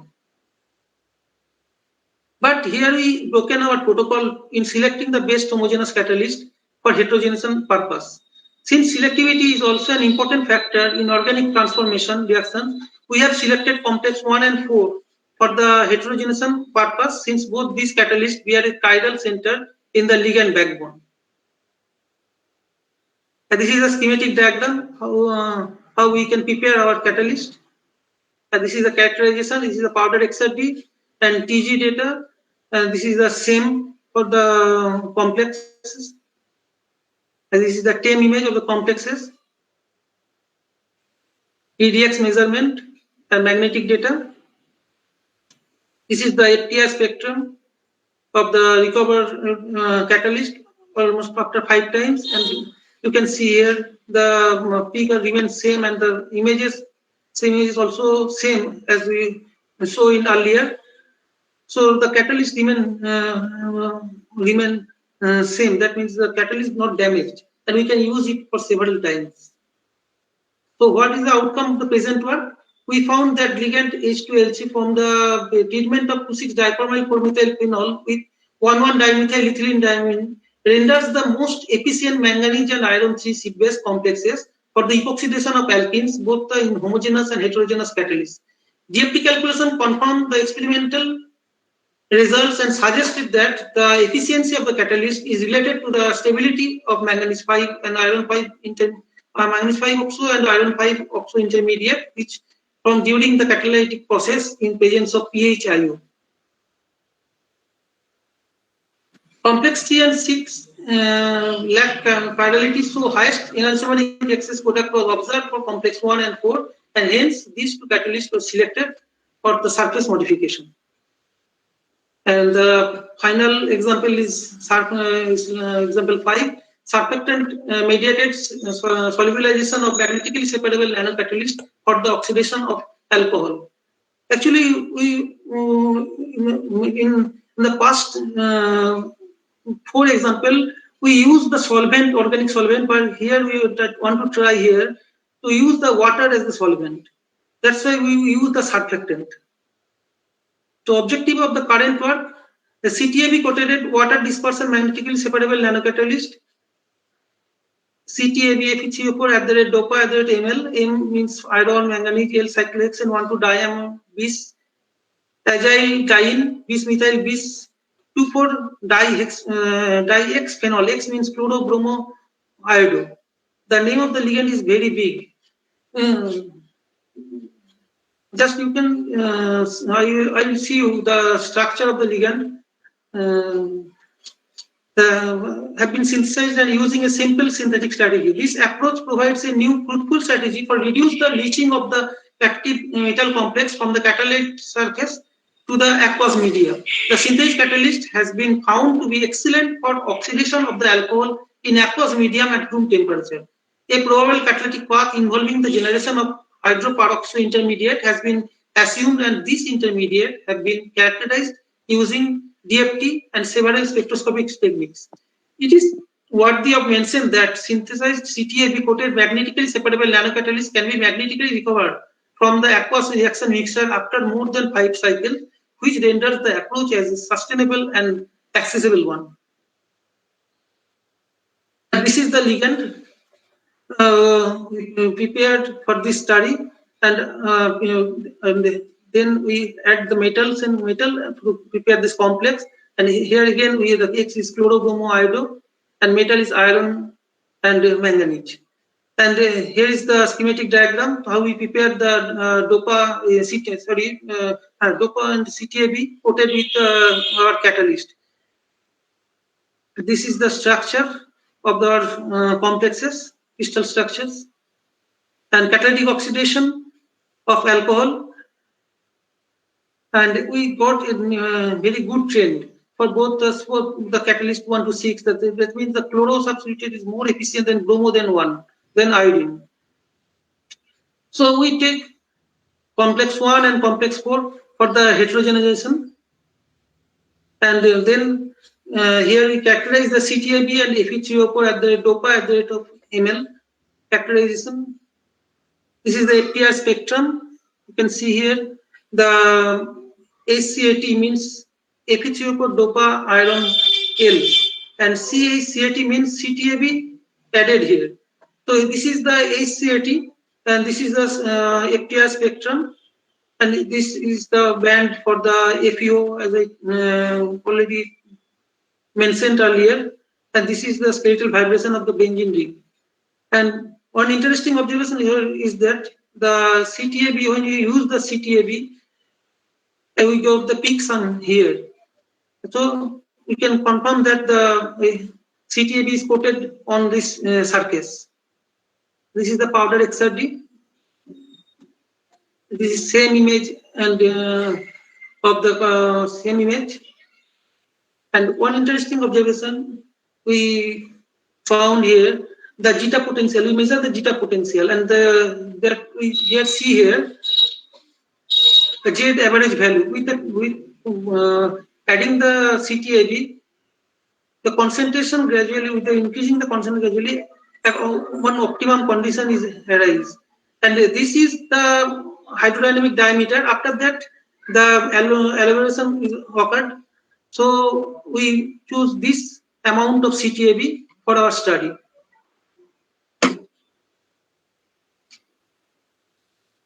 This is the magnetic measurement,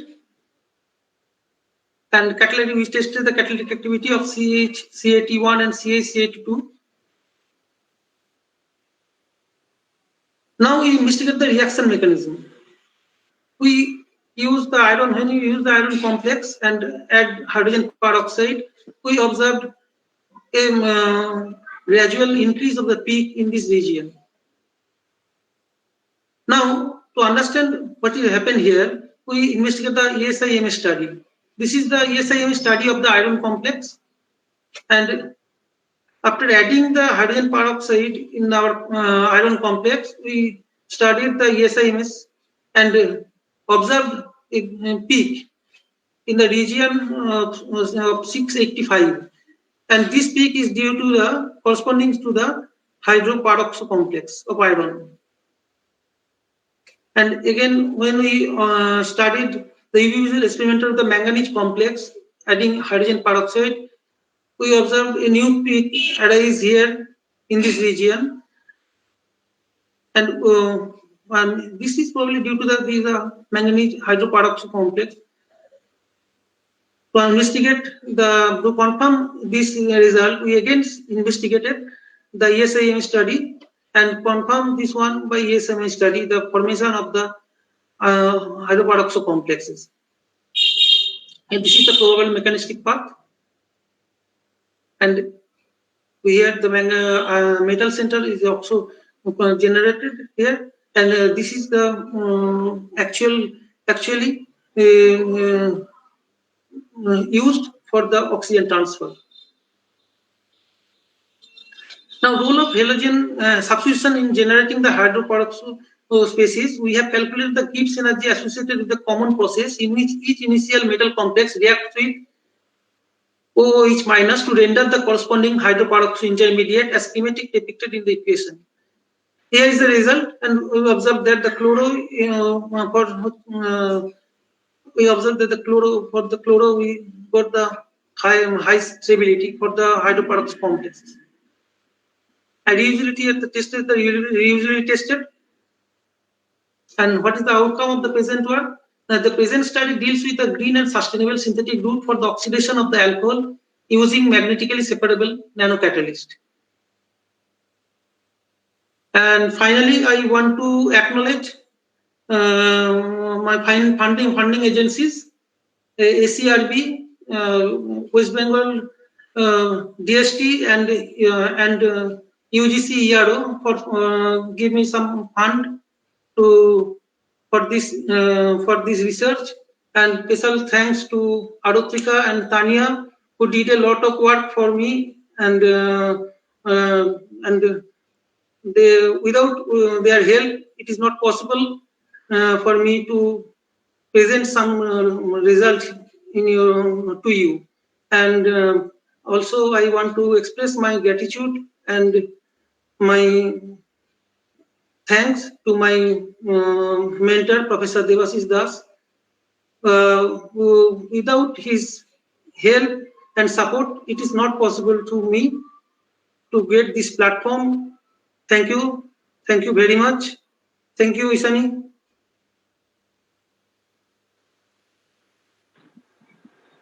Thank you, Tanmay, for your valuable speech. And finally, we are at the end of our event. And I think this is the high time for give recognition to all of you.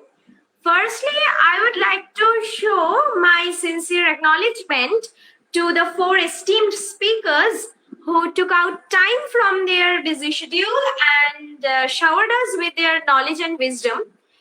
We are truly humble to you, sir, for your golden presence. Furthermore, I would like to give recognition to our audience who remained patient and encouraged us throughout the event. Thanks for your for being so much supportive to us. And finally, once again, I would like to thank the Manbhum Mahavidyalaya, the entire GB members and respected teacher in charge for giving me such opportunity to conduct this event. Special thanks to the IQAC members. Without their help, it would not be possible to conduct this event. And we keep on promising you that we would organizing such an event in future years also. And we do hope that you will participate in the next time. Till then, goodbye everyone, and have a happy and healthy time ahead in this pandemic. Good night.